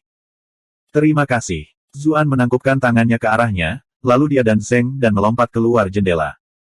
Sang Qin mendengar aktivitas di dalam dan bergegas. Ketika dia melihat keduanya melompat keluar, dia bahkan tidak bisa diganggu bahwa mereka berpegangan tangan. Dia bertanya, apakah sesuatu terjadi? Aku akan menjelaskannya di sepanjang jalan. Ikuti bangau kertas itu. Zuan menunjuk ke bangau kertas. Dia benar-benar memperhatikan bahwa itu bukan bangau kertas, melainkan burung merak kertas. Dia tidak menyangka Kong Nanwu begitu terampil dengan tangannya, sehingga dia bisa menenun origami yang begitu bagus dengan begitu cepat. Ketika dia melihat burung merak kertas terbang, mata indah Sang Qin terbuka lebar. Bibir merahnya terbuka lebar sehingga dia mungkin bisa memasukkan sebutir telur ke dalam mulutnya. Kenapa kamu berdiri di sana dengan tampang bodoh? Zuan meraih tangannya dan mengejar burung merak kertas. Kau bisa melepaskanku sekarang. Sang Qin akhirnya tersadar dari linglungnya beberapa saat kemudian. Dia merasa sangat tidak nyaman ketika merasakan kehangatan di pergelangan tangannya. Apa yang akan dipikirkan orang lain jika mereka melihatnya memegang tangan Zheng Dan di depan umum? Zuan jelas tidak akan melakukan sesuatu seperti mengambil keuntungan darinya. Dia mengambil kesempatan untuk memberitahunya tentang apa yang terjadi barusan. Latar belakang seperti apa yang dimiliki Miss Kong muda ini sehingga sangat terampil. Sang Qin sangat terkejut. Zheng Dan juga menatapnya dengan rasa ingin tahu. Dia tidak ingin orang lain tahu dari mana dia berasal, jadi kalian berdua harus memaafkanku karena tidak memberitahumu, kata Zuan terus terang. Jangan katakan itu kalau begitu. Sang Qin mendengus. Tapi kalian berdua sepertinya cukup dekat. Dia tidak ingin orang lain tahu, tapi dia tidak keberatan memberitahumu. Cek cek cek, dia melirik Zheng Dan sambil berbicara. Dia benar-benar tidak keberatan mengaduk drama di antara mereka sedikit. Bagaimanapun, Zheng Dan adalah saudara iparku. Meskipun saya tahu ayah saya memiliki rencananya, itu bahkan belum lama sejak kakak laki-laki saya meninggal, tetapi saudara ipar sudah mengikuti orang lain. Zheng Dan tersenyum. Saya sangat berterima kasih kepada Miss Kong hari ini. Setelah ini selesai, aku akan berhutang budi padanya untuk menyelamatkan nyawa. Aku harus berterima kasih padanya nanti. Sang Qin menjadi muram ketika dia melihat bahwa dia telah gagal membuat irisan di antara mereka. Dia kehilangan minat untuk mengatakan hal lain. Ketiganya dengan cepat mengikuti burung merak kertas di luar kota. Itu masih diharapkan, karena pusat kota adalah tempat yang dipenuhi pejabat tinggi dan bangsawan. Sesuatu yang menyeramkan seperti ini jelas harus diletakkan sedikit lebih rendah. Merak kertas terus terbang di udara. Itu tiba di jalan terpencil, lalu berhenti di dekat halaman yang compang camping setelah mengitarinya beberapa kali. Itu mendarat di tanah, dan kekuatan yang mendukungnya habis. Rumah ini sepertinya tidak berpenghuni, kata Sang Qin sambil menatap pintu masuk yang compang camping. Seorang wanita tua yang lewat melihat mereka bertiga berjalan di sekitar rumah. Dia dengan cepat datang dan memperingatkan mereka dengan tenang, apakah kalian semua datang ke sini untuk membeli rumah ini? Saya menyarankan Anda untuk memilih yang berbeda. Rumah ini berhantu. Sang Qin dengan cepat menanyakan informasi lebih lanjut padanya. Dia mengetahui bahwa keluarga pemilik sebelumnya telah meninggal satu demi satu secara berurutan. Itu telah diwarisi oleh keponakan yang jauh, tetapi dia tidak berani terus tinggal di sana. Karena itu, dia mencoba menjual tempat itu melalui perantara. Tetapi setelah melewati tangan beberapa pemilik, segala macam hal aneh telah terjadi. Mereka semua menjual properti satu demi satu. Belakangan, rumor bahwa rumah itu berhantu mulai beredar. Zuan tidak bisa menahan senyum. Tampaknya terlepas dari dunia mana itu, selalu ada wanita tua yang ramah dan suka bergosip ini.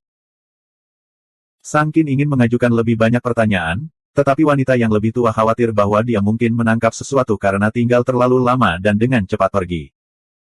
Zuan tersenyum dan berkata, jika itu berhantu, maka kami datang ke tempat yang tepat. Apakah benar-benar ada hantu? Kulit Sang Qin memucat. Dia dulu benci melakukan kontak fisik dengan Zuan, tapi sekarang, dia tanpa sadar bergerak sedikit lebih dekat dengannya. Kamu sendiri adalah seorang kultivator. Untuk lebih baik atau lebih buruk, Anda cukup kuat. Mengapa kamu takut dengan hal-hal ini? Zuan menganggapnya agak lucu. Ini berbeda, oke. Sang Qin memberinya tatapan tajam. Orang ini sangat menyebalkan. Dia masih menggodaku sampai sekarang. Anda akan tahu jika Anda masuk dan melihat sendiri, kata Zuan. Pintu masuk utama dikunci, jadi Zuan membawa Zheng dan mengelilingi tembok. Sang Qin menghentakkan kakinya. Dia mengikuti setelah beberapa keraguan. Bagian dalamnya sangat rusak, dengan daun dan cabang kering di mana-mana, serta beberapa perabotan yang membusuk. Hanya ada satu kamar utama dan beberapa kamar kosong. Pemilik tempat itu jelas juga tidak kaya. Saya tidak melihat jejak orang yang tinggal di sini. Sang Qin tidak berani melihat sekelilingnya sendiri. Sebagai gantinya, dia memindai tempat itu dengan kinya. Bagaimanapun, dia berada di peringkat kelima. Kecuali kultivasi mereka jauh lebih tinggi dari miliknya, sulit bagi siapapun untuk lolos dari deteksinya. Itu segera memberinya lebih banyak keberanian. Dia berlari keluar dan membuka beberapa pintu berturut-turut untuk mendapatkan kembali sedikit martabat setelah betapa takutnya dia bertindak beberapa saat sebelumnya. Benar saja, tidak ada apa-apa di dalamnya. Temanmu itu sama sekali tidak bisa diandalkan. Jelas tidak ada apa-apa di sini, kata Sang Qin. Apakah kamu sudah memeriksanya dengan baik? Zuan menunjuk ke sumur kering di dekatnya. Apa yang bisa dimiliki sumur? Jangan bilang ada seseorang yang tinggal di dasar sumur. Seolah ingin membuktikan kata-katanya, Sang Qin berjalan mendekati sumur sambil mengatakan itu. Sayangnya, bagian bawahnya gelap gulita, jadi dia tidak bisa melihat apa-apa. Dia merasa agak takut. Namun, saat dia hendak menariknya kembali, helaian rambut panjang dan sepertinya tak berujung terbang keluar dari dalam sumur. Mereka melilit wajahnya untuk menariknya ke bawah. Ah! Jeritan melengking merobek halaman. Bab 948. Sang Qin diseret ke bawah tak lama kemudian. Zuan terkejut. Dia hanya membuat lelucon pada awalnya. Lagi pula, dalam film-film di dunia sebelumnya, sumur tua selalu dikaitkan dengan hantu dan monster, jadi itu hampir menjadi naluri. Tapi bagaimana dia bisa mengharapkan hal seperti ini terjadi? Dia akan merasa menyesal seumur hidupnya jika sesuatu benar-benar terjadi pada Sang Qin di sini. Zuan bergegas. Saat itu, semburan api meletus dari dasar sumur. Kemudian, sosok mungil bergegas keluar dengan "Wus." Siapa lagi selain Sang Qin? Sang Qin memiliki ekspresi waspada. Ketika dia melihat Zuan berjalan, dia langsung merasa seolah-olah dia telah melihat keluarganya. Dia berlari dan bersembunyi di belakangnya, menempel di lengannya sambil gemetar. Baru sekarang Zuan ingat bahwa pihak lain adalah pembudidaya elemen api. Dia tidak bisa menahan tawa, berkata, "Karena kamu bisa menggunakan elemen api, semua rambut itu akan terbakar menjadi abu jika bersentuhan. Mengapa kamu menjadi sangat takut?" Petik 2. Sudah berhenti membicarakan itu, Sang Qin menutup telinganya dengan tangannya. Kakinya tertekuk saat dia memikirkan adegan itu. Aku sudah selesai, aku sudah selesai. Aku mungkin akan mengalami mimpi buruk setiap malam mulai sekarang juga. Ah Su, benda apa itu tadi? Zeng dan juga tanpa sadar bergerak lebih dekat ke Zuan. Sebagai seorang wanita, dia secara alami lebih takut pada hal-hal seperti itu. Mungkin itu pelaku utama yang kita cari, jawab Zuan sambil menatap sumur ini. Zeng dan Sang Qin mengikuti pandangannya. Mereka bahkan bergerak lebih dekat dengannya. Rambut hitam pekat itu mulai menjulur dari sumur seperti tanaman merambat, dan terus tumbuh semakin lama, seolah-olah tidak akan pernah berhenti. Ketika dia melihat rambut di sekitar mereka bertiga, wajah Sang Qin menjadi sangat pucat. Meskipun dia takut, bagaimanapun, dia tidak seperti gadis-gadis lain. Dia mengumpulkan keberaniannya dan menggunakan elemen apinya untuk membakar rambutnya. Tapi apa yang membuatnya membelalakan matanya karena terkejut adalah bahwa rambutnya tidak terbakar seperti sebelumnya, dan sebaliknya, api yang dia lepaskan dengan cepat menghilang. Dia dengan cepat menarik lengan baju Zuan dan berkata, "Rambut ini agak aneh, ada energi jahat aneh yang melindunginya. Api saya tidak bisa membakarnya. Apakah benda ini memiliki elemen es?" Dia merasakan gelombang dingin yang menusuk tulang dari pantulan serangan sebelumnya. Seluruh tubuhnya tidak bisa menahan diri untuk tidak menggigil. Segera setelah itu, dia merasakan perasaan hangat menyebar dari telapak tangannya. Rasa dingin menghilang dan dia merasa jauh lebih baik. Dia menurunkan tangannya dan melihat Zuan memegang tangannya. Dia tersipu, tapi dia tidak mengatakan apa-apa tentang skinship kali ini. Apa yang dikultivasikan pihak lain adalah sesuatu yang mirip dengan energi yin jahat, dan bukan elemen es. Zuan melepaskan tangannya, lalu melihat ke sumur. Dia dengan dingin bertanya, "Monster macam apa kamu? Tunjukkan dirimu." Jik-jik-jik gelombang. Suara yang sangat tidak menyenangkan dan menusuk telinga berseru, "Siapa yang berani mengganggu tidurku?" Ketika mereka merasakan gelombang kekuatan misterius menyapu mereka, ekspresi Zeng dan Sang Qin berubah. Mereka berseru, "Kita harus cepat dan pergi. Benda ini terlalu kuat." Namun, mereka tidak berharap Zuan sama sekali tidak terpengaruh saat dia berkata, "Jangan khawatir." Suaranya memiliki kemampuan menenangkan yang misterius. Kedua gadis itu perlahan-lahan menjadi tenang. "Huff, kamu ingin melarikan diri. Tidak seorang pun dari kalian akan meninggalkan tempat ini hari ini." Seorang individu yang seluruhnya mengenakan jubah hitam perlahan bangkit dari sumur. Seluruh tubuhnya dikelilingi oleh gumpalan kabut hitam. Bukankah ini dianggap sebagai sutra hitam sampai batas tertentu? Zuan berkomentar. Bahkan dia sedikit terkesan pada kemampuannya sendiri untuk memikirkan omong kosong. 1. Dia sebenarnya agak kesal. Ketika dia melihat rambut hitam panjangnya, dia mengira dia akan melihat hantu wanita cantik. Setidaknya begitulah yang terjadi di acara-acara televisi itu. Tapi siapa yang mengira dia akan dijebait seperti ini? Tapi tidak seperti Zuan, Zeng dan Sang Qin menelan ludah dengan gugup. Tekanan yang diberikan orang ini kepada mereka benar-benar hebat. Itu terutama terjadi ketika hanya setengah dari wajah pucat orang itu yang terlihat. Wajahnya sangat kurus sehingga lebih seperti kerangka, hanya kulit yang melilit tulang. Rongga matanya sangat cekung, dan matanya benar-benar berbeda dari orang normal, bersinar dengan cahaya merah. Pada saat itu, sulit untuk mengatakan apakah dia laki-laki atau hantu. Ya ampun, jadi itu sebenarnya dua gadis kecil yang cantik. Darahmu pasti akan lebih enak dan bergizi. Setengah manusia, setengah hantu memandang kedua gadis itu. Kegembiraan melintas di matanya.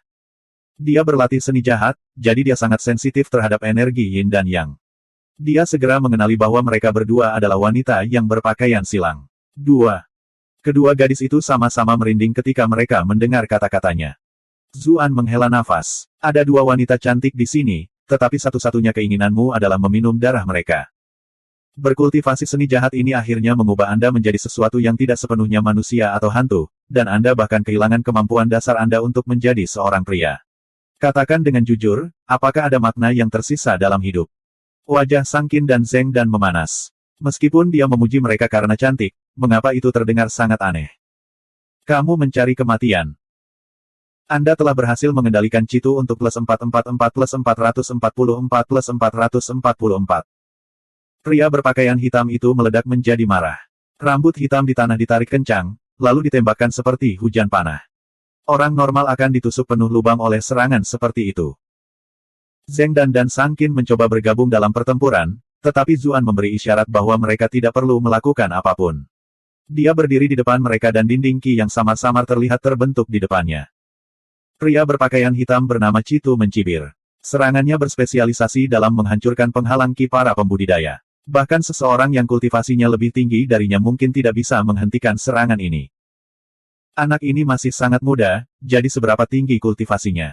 Dia bahkan ingin menghadapiku secara langsung. Dia bahkan tidak akan tahu bagaimana dia mati. Dia bahkan mempertimbangkan apakah dia harus menahan sedikit untuk menyelamatkan nyawa anak itu, lalu perlahan menghisap darah teman wanitanya. Dia perlahan akan menikmati melihatnya menderita. Tapi senyumnya dengan cepat membeku. Ketika rambutnya yang tajam mengenai penghalang Qi pihak lain, itu seolah-olah menabrak dinding baja, dan rambutnya pecah menjadi potongan-potongan berukuran inci. Dia sendiri terkena serangan balik yang kuat yang membuat semua Qi dan darahnya melonjak dengan kacau. Perasaan ini benar-benar mengerikan. Bagaimana? Dia menatap pria di depannya dengan ngeri. Orang ini masih sangat muda, jadi mengapa kultivasinya begitu tinggi? Itu sama sekali tidak masuk akal. Lupakan dia, bahkan Sang Qin benar-benar terkejut. Dia tahu bahwa kultivasi Zuan tinggi, tetapi dibandingkan dengan terakhir kali mereka bertemu, dia benar-benar tidak menyangka dia telah tumbuh ke level ini. Bagaimanapun, tekanan yang diberikan pria berjubah hitam itu setidaknya dari seorang ahli peringkat ke-7. Zuan bahkan tidak perlu menggerakkan jari untuk mematahkan serangan lawannya. Zeng Dan jauh lebih tenang. Lagi pula, dia telah menyaksikan Zuan mengalahkan naga merah yang kuat itu ketika Zuan masih sangat lemah, jadi apa yang dihitung dari adegan ini? Ekspresi Citu semakin melengkung. Saya praktis menyerah pada bentuk fisik saya untuk mendapatkan semua kekuatan ini, namun dia tidak menyerah apa-apa. Bagaimana kultivasinya sejauh ini di atasku, sementara dia bahkan terlahir lebih tampan dariku dan bahkan memiliki dua wanita cantik di sisinya. Dia pemenang yang lengkap, untuk apa semua kerja kerasku saat itu? Ekspresinya menjadi dingin. Kultivasi Anda mungkin lebih tinggi dari saya, tetapi itu tidak berarti Anda dapat bertahan melawan seni rahasia unik saya. Dia tidak ragu sama sekali dan segera menggunakan teknik rahasianya. Benda hitam yang menyerupai roh jahat muncul dari udara tipis. Itu tampak seperti jiwa jahat yang dipanggil langsung dari neraka itu sendiri. Itu melemparkan dirinya ke Zuan. Bahkan sebelum melakukan kontak, perasaan jahat dan berbahaya itu sudah dapat mempengaruhi jiwa pihak lain. Meskipun Sang Qin dan Zeng Dan sama-sama waspada, mereka merasakan ketakutan dari dalam jiwa mereka. Ini adalah ketakutan terhadap kekuatan tak dikenal yang benar-benar tak berdaya melawan mereka. Sudah selesai. Kedua gadis itu adalah yang terbaik di antara rekan-rekan mereka. Mereka dengan cepat menyimpulkan bahwa itu adalah serangan penargetan jiwa. Selama seseorang belum mencapai peringkat master dan memurnikan jiwanya dengan benar, ada kemungkinan besar bahwa semuanya akan berakhir bagi mereka jika mereka menghadapi serangan seperti itu. Tidak peduli seberapa tinggi kultivasi Zuan, tidak mungkin dia berada di peringkat master. Kedua gadis itu menatap Zuan. Namun, dia masih sangat tenang saat berkata, "Huff. Anda pikir Anda bisa memamerkan bakat kecil Anda di depan seorang ahli sejati seperti saya? Ambil ini, kekuatan Drek Surgawi." Sebuah segel muncul di tangannya, dan dia melemparkannya langsung ke kepala monster yang menakutkan itu. Kemudian, roh jahat itu berteriak dengan sedih. Itu langsung menghilang seperti salju di depan terik matahari yang terik. Puff! Citu memuntahkan seteguk darah kehijauan. Kemudian, dia jatuh ke tanah, lumpuh. Hantu itu adalah sesuatu yang telah dia kembangkan dengan hidupnya. Sekarang setelah dihancurkan, bahkan jika dia berhasil mencegah dirinya dari kematian, kultivasinya akan segera turun menjadi kurang dari setengah dari puncak sebelumnya. Itu kamu. Citu akhirnya menyadari apa yang telah terjadi. Ketika dia merasakan kekuatan mengerikan itu lagi, dia ingat bahwa kekuatan yang sama persis yang telah melukai salah satu boneka hantunya sebelumnya. Jika kamu ingin hidup, katakan padaku dengan benar, mengapa kamu memberikan keterampilan menjijikkanmu pada temanku? Zuan maju selangkah dan langsung muncul di depan Citu, berbicara sambil menatapnya. Bab 949. Hebat, lepaskan aku, lepaskan aku. Citu yang berpakaian hitam segera memohon belas kasihan. Dalam pekerjaan mereka, kekuatan adalah segalanya. Rahang Sang Qin jatuh. Dia memandang Zuan seolah-olah dia sedang menatap legenda. Semuanya terjadi terlalu cepat. Pria berpakaian hitam misterius itu telah sangat mengintimidasi beberapa saat yang lalu, namun musuh yang membuat mereka sangat putus asa ini telah langsung dikalahkan oleh Zuan. Juga, gerakan apa itu, Might of the Celestial Drake? Itu terlihat sangat megah, betapa tampannya. Dia tiba-tiba merasa seperti dia lebih memahami adik iparnya sekarang. Tidak heran Zeng dan tidak bisa menahan diri untuk tidak menyukai pria ini. Dia benar-benar sangat menarik pada waktu-waktu tertentu. Zuan tidak tahu bahwa kesan Sang Qin tentang dirinya sebenarnya berubah. Dia hanya terus menatap Citu dan bertanya, siapa namamu? Yang rendah hati ini bernama Guili, pria berpakaian hitam itu menjawab dengan patuh, melakukan yang terbaik untuk tersenyum, tetapi itu hanya terlihat lebih buruk daripada jika dia menangis. Dia tidak terlihat seperti seseorang yang cakap dan kuat. Ekspresi Zuan berubah dingin. Kemudian, pihak lain berteriak dengan sedih saat lengannya patah menjadi dua. Selanjutnya, Zuan langsung menyegel semua titik akupunturnya, mencegahnya untuk membalas sedikitpun. Citu, jika kamu berani berbohong padaku lagi, apa yang aku hancurkan selanjutnya bukan hanya tanganmu. Zuan tiba-tiba menatapnya. Citu benar-benar ngeri. Tidak banyak orang yang tahu nama saya, bagaimana dia tahu itu? Dia takut dengan kemampuan pemurnian pihak lain sejak awal. Sekarang setelah identitas aslinya terungkap, tekanan yang diberikan Zuan kepadanya menjadi lebih dalam dan misterius. Dia tidak berani menyembunyikan satu hal pun lagi. Hebat, tolong maafkan aku, tolong maafkan aku. Saya telah menggunakan Guili sebagai alias begitu lama sehingga saya hampir lupa nama saya sendiri. Aku tidak bermaksud membodohimu. Zuan tidak mengomentari itu dan berkata, kamu masih belum menjawab pertanyaanku. Citu dengan cepat menjawab, inilah yang terjadi. Seorang pedagang sutra mencari saya dan membayar saya sejumlah besar dan kuat untuk menargetkan orang tertentu. Petik 2. Zeng dan berteriak ketakutan dan dengan cepat bertanya, apakah pedagang itu bermarga Hu?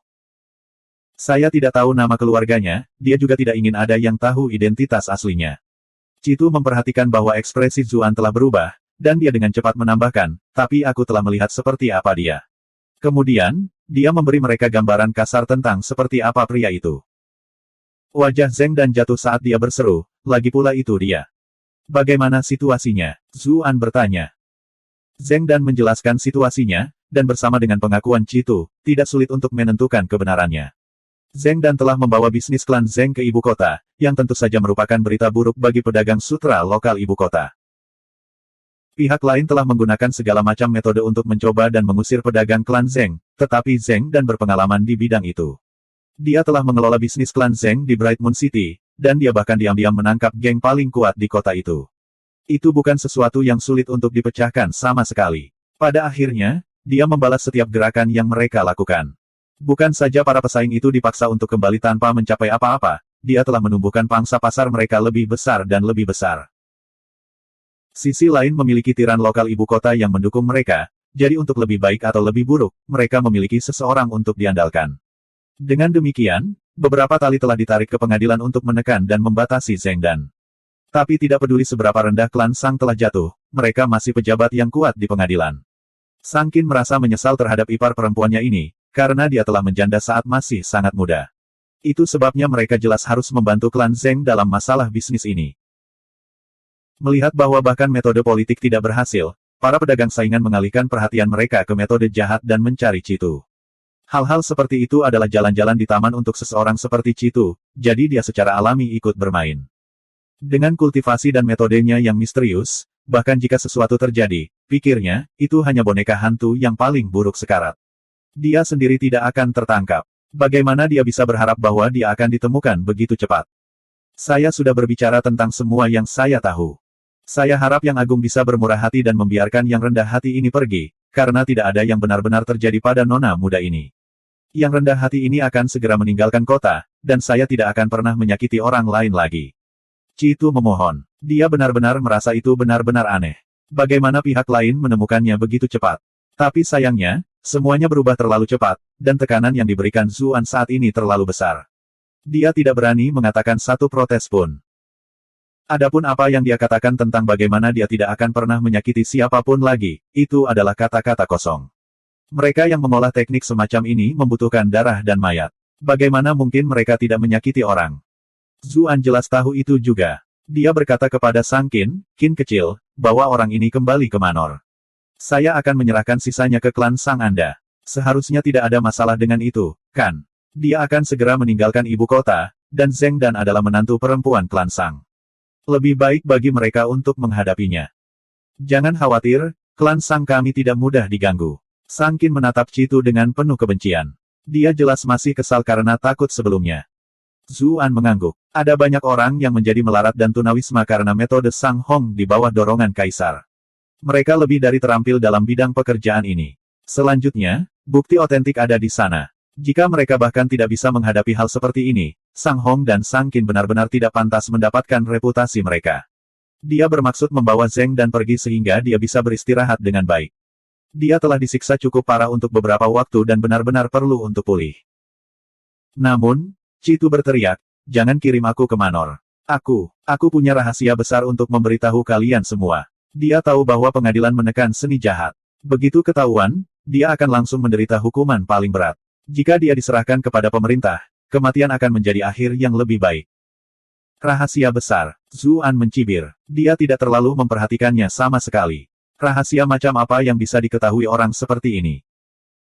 Ketika dia melihat bahwa Zuan tidak mempercayainya, Citu segera berteriak, ini ada hubungannya dengan Adipati Komandan Cloud Center. Zuan sudah mulai berjalan pergi, tapi langkahnya terhenti saat mendengar permohonan Citu. Dia tidak akan terlalu peduli jika itu orang lain, tetapi misinya kali ini adalah untuk menyelidiki hilangnya Cloud Center Duke. Bagaimana dia bisa melepaskan petunjuk ini? Dia berbalik dan bertanya, oh, katakan, apa yang terjadi dengan Duke Cloud Center? Kamu harus setuju untuk membiarkan aku pergi dulu. Citu segera tahu bahwa pihak lain tertarik dengan chip tawar-menawarnya. Zuan tidak menyerah dan mencibir. Orang seperti apa Duke Cloud Center? Anda hanya tahu seni jahat Anda yang bahkan tidak bisa Anda tunjukkan di depan umum, jadi bagaimana Anda bisa ada hubungannya dengan dia? Qin kecil, pastikan kamu mengantarkannya ke petugas dengan benar. Petik 2.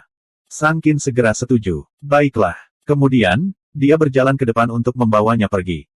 Citu panik dan berseru, aku benar-benar tahu. Saya bertemu dengan orang yang terluka parah dan sekarat, dan saya mengetahui bahwa dia adalah ajudan terpercaya Cloud Center Duke. Dia datang ke ibu kota untuk mengeluarkan tuduhan, tetapi dia akhirnya diserang di tengah jalan.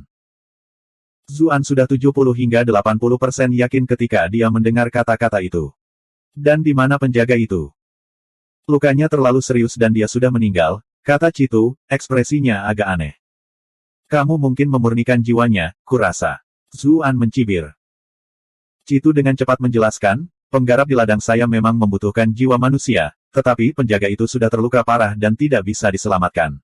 Saya hanya membantu membebaskannya dari perjuangannya sedikit lebih awal. Saya hanya belajar tentang rahasia luar biasa ini dari jiwanya. Petik 2.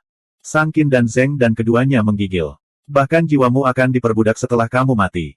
Itu benar-benar hidup yang lebih buruk daripada kematian. Bicaralah, rahasia macam apa itu? Jika itu cukup penting, saya akan membiarkan Anda hidup, kata Zuan acuh tak acuh. Tidak mungkin, kamu harus bersumpah. Jika tidak, bagaimana jika Anda kembali pada kata-kata Anda sesudahnya? Aku tidak akan bisa berbuat apa-apa tentang itu. Hal ini terkait dengan hidupnya, jadi Citu tidak punya pilihan selain tetap pantang menyerah. Zuan terdiam. Sang Qin dan Zheng Dan dengan cepat menasihatinya untuk tidak membuat sumpah, karena ini bukan lelucon. Tapi Zuan punya rencananya sendiri. Dia berkata, baik, saya, Zhao Zi, bersumpah bahwa selama rahasia Anda memiliki nilai, saya akan menyelamatkan hidup Anda. Kalau tidak, Zhao Zi akan menderita murka surga. Petik 2. Sang Qin dan Zheng Dan hendak menghentikannya, tapi mata mereka langsung terbelalak saat mendengar sumpah tersebut. Zheng Dan menggigit bibirnya untuk mencegah dirinya tertawa. Sang Qin malah mengejek ke dalam. Bagaimanapun juga, pria ini selalu melakukan hal yang tidak baik. Citu terkejut dan berseru, jadi, kamu adalah pewaris Raja Qi. Reputasi Raja Qi terkenal di seluruh dunia. Nama putranya bukan rahasia lagi. Zuan mencibir. Apa? Menurutmu ada orang yang berani mencoba menyamar sebagai tuan muda ini? Tidak semuanya. Yang rendah hati ini tidak memiliki niat seperti itu. Citu segera berkata dengan senyum minta maaf. Dia berpikir dalam hati, tidak heran orang ini sangat kuat meskipun dia masih sangat muda. Dia dibesarkan dengan lautan sumber daya sejak dia masih kecil, jadi tentu saja itu bukan sesuatu yang bisa dibandingkan dengan budidaya kecilku. Dua wanita cantik yang dengan rela mengikuti pria lain hanya semakin meyakinkannya. Pria mana lagi selain pewaris Raja Qi yang bisa memiliki pesona seperti itu? Ketika dia melihat bahwa Zuan telah membuat sumpah yang begitu serius, Citu tidak ragu lagi. Penjaga itu datang ke ibu kota untuk memberitahu pengadilan bahwa Cloud Center Duke tidak hilang saat itu, melainkan nyawanya bersekongkol. Oleh siapa? Zuan dengan cepat bertanya. Citu ragu-ragu, tapi dia tetap menjawab, dia disakiti oleh adiknya sendiri, Jian Taiding. Zuan terkejut. Meskipun semua orang telah menduga bahwa hilangnya Cloud Center Duke adalah mencurigakan, mereka tidak akan pernah mengira itu akan melibatkan saudaranya sendiri yang memiliki hubungan darah. Masalah ini pasti akan menyebabkan kegemparan besar setelah dirilis. Dia tidak berani memperlakukannya dengan sembarangan dan bertanya, apakah kamu punya bukti? Penjaga itu sepertinya membawa beberapa bukti padanya, tapi itu diambil oleh si pembunuh, jawab Citu. Zuan meminta beberapa detail lagi. Sayangnya, jiwa yang halus telah mengalami kerusakan pada ingatannya. Banyak informasi yang terfragmentasi dan tidak banyak yang tetap berguna. Bolehkah saya pergi? Citu memberinya tatapan penuh harap. Zuan tidak memperhatikannya dan malah berkata kepada Sang Qin, bahwa dia kembali ke klan Sang dan kunci dia. Jangan kirim dia ke pengadilan dulu. Ekspresi Citu tiba-tiba berubah. Zhao Zi, kamu berani menarik kembali kata-katamu. Apakah kamu tidak takut dengan murka surga? Petik 2. Zuan menjawab sambil tersenyum, apa hubungannya sumpah yang dibuat Zhao Zi denganku? Bab 950. Apa-apaan? Citu adalah seseorang yang menjelajahi dunia bawah juga, jadi dia segera menyadari bahwa yang ada di depannya bukanlah Zhao Zi. Dia terkejut dan marah, berseru, kamu berani menyamar sebagai pewaris Raja Qi. Raja Qi tidak akan pernah membiarkanmu pergi jika dia tahu. Anda telah berhasil mengontrol Citu untuk plus 666 plus 666 plus 666. Zuan terkekeh. Saya sudah menyinggung Raja Qi dengan lebih banyak cara yang dapat Anda bayangkan, jadi ini tidak akan membuat banyak perbedaan. Citu tercengang ketika mendengar bahwa Zuan bahkan tidak takut pada Raja Qi. Dia dengan cepat menambahkan, tapi kamu sudah bersumpah. Dao surgawi bukanlah sesuatu yang bisa Anda tidak hormati. Anda akan menderita pembalasan karena kembali pada kata-kata Anda. Anda telah berhasil mengendalikan Citu untuk plus 888 plus 888 plus 888. Zuan menghela nafas dan berkata, saya benar-benar kagum. Bagaimana mungkin orang sepertimu yang hidup di dunia seperti ini tidak tahu bahwa ada celah untuk bersumpah? Setelah mengumpulkan sejumlah besar poin kemarahan, Zuan menjatuhkannya. Persetan denganmu. Siapa di antara kita yang benar-benar jahat di sini? Citu berpikir sebelum dia pingsan. Sang Qin hendak menyeret Citu kembali, tapi dia ragu-ragu dan berhenti di tengah jalan. Zuan tidak bisa menahan tawa ketika dia memperhatikan itu, bertanya, Qin kecil, apakah ada sesuatu yang ingin kamu katakan? Sang Qin kemudian berkata, apa yang dikatakan Citu memang benar. Anda tidak bisa main-main dengan Dao surgawi. Membuat sumpah ke surga adalah sesuatu yang sangat serius. Sengaja membuat celah dalam sumpahmu seperti itu mungkin menimbulkan penolakan Dao surgawi. Akan sangat buruk jika kamu akhirnya menderita akibat pembalasan. Zuan tertawa dan berkata, Qin kecil, aku tidak menyangka kamu begitu mengkhawatirkanku. Lakukan apapun yang kamu inginkan. Saya tidak peduli. Sang Qin mendengus dan pergi, tersipu. Zuan kemudian menjawab, mungkin Anda mungkin melihat Dao surgawi ini sebagai keberadaan tanpa pamrih dan maha tahu, tetapi saya tidak setuju dengan gagasan itu. Surga tidak baik, mereka hanya melihat semua hal sebagai sama. Di mata dunia, kebaikan dan kejahatan tidak ada, surga hanya tertarik untuk mempertahankan operasi dunia yang benar. Mereka tidak akan lebih menyukai seseorang hanya karena mereka mengikuti aturan dengan baik, dan mereka juga tidak akan menghukum seseorang hanya karena mereka menipu seseorang yang jahat. Surga tidak baik, Sang Qin dan Zheng dan terkejut. Mereka berdua mulai memikirkan kata-kata itu. Mereka merasa seolah-olah telah memperoleh sesuatu, tetapi perasaan itu dengan cepat menghilang. Apa yang baru saja Anda katakan tampaknya cukup mendalam, tetapi ada satu hal di mana saya mohon untuk berbeda. Sang Qin adalah gadis yang cerdas. Dia segera memikirkan sesuatu dan berkata, orang bajik yang melakukan perbuatan baik akan sering dibalas dengan baik sebagai balasannya, sementara sebaliknya, kejahatan hampir selalu mengalami akhir yang buruk. Zuan menjelaskan sambil tersenyum, itu tidak lebih dari hasil dari beberapa konvensi dan aturan adat masyarakat. Itu tidak mengatakan apapun tentang kehendak dunia itu sendiri. Petik 2. Sang Qin tercengang. Dia baru saja akan mengatakan sesuatu sebagai balasannya, tetapi dia tiba-tiba menyadari bahwa jawaban Zuan memang masuk akal. Zuan berkata, meskipun hukum alam dunia itu suci, itu hanya akan menghukum mereka yang jelas-jelas melanggar sumpah mereka. Saya percaya bahwa Anda semua memiliki kesalahpahaman karena Anda terlalu memuja dan takut pada Dao Surgawi, jadi Anda belum memikirkan bagaimana sebenarnya ada banyak ruang untuk manipulasi di antaranya. Misalnya, saya sudah bertemu banyak orang jahat, dan hal semacam ini telah terjadi sepanjang waktu. Seiring waktu, saya juga mengambilnya. Petik 2. Ketika dia pertama kali mengetahui fakta itu, dia bahkan merasa seolah-olah bersumpah di dunia ini sangat tidak berguna. Tetapi ketika dia benar-benar memikirkannya, dia berpikir bahwa jika seseorang yang ahli dalam hukum pindah, sumpah ini mungkin benar-benar menjadi sangat penting. Dunianya sebelumnya juga merupakan masyarakat yang menjalankan kontrak, tetapi banyak orang sudah berpikir tentang cara memutuskan kontrak segera setelah dibuat. Pekerjaan para pengacara itu justru memikirkan cara untuk menutup segala macam lubang. Zuan berpikir dalam hati bahwa jika dia bertemu dengan seorang profesional sejati, dia tidak akan pernah berani memalsukan sumpah. Zheng Dan angkat bicara dan berkata, Zu, meskipun apa yang kamu katakan sedikit masuk akal, tidak ada yang tahu apa yang sebenarnya terjadi dengan Dao Surgawi. Jika Anda selalu berjalan di sepanjang tepi sungai, sepatu Anda mungkin akan basah. Akan sangat terlambat jika suatu hari Anda terpeleset dan mendapat hukuman surgawi. Lagi pula, ada banyak orang di dunia ini yang peduli dengan keselamatanmu. Zuan tercengang. Baru sekarang dia menyadari bahwa sikapnya mungkin menjadi sedikit ekstrim. Lagi pula, tidak ada satupun di dunia ini yang dijamin 100%. Dia berkeringat dingin ketika memikirkan itu. Dia dengan cepat berterima kasih kepada Zheng Dan. Terima kasih telah mengingatkanku. Atau aku mungkin benar-benar mengacaukan diriku sendiri suatu hari nanti. Zheng Dan mengira Zuan akan bertahan dengan sikap sebelumnya pada awalnya, tetapi ketika dia mendengar persetujuannya, dia segera memiliki senyum lebar di wajahnya. Sang Qin memutar matanya. Pezina ini benar-benar terlalu banyak. Bukankah aku mengatakan hal yang sama belum lama ini? Namun si idiot itu tidak menganggapnya sebagai masalah besar sama sekali. Tapi kakak iparku mengulangi kata-kata itu dan dia langsung setuju. Apakah Anda benar-benar harus pergi sejauh itu untuk mengganggu saya?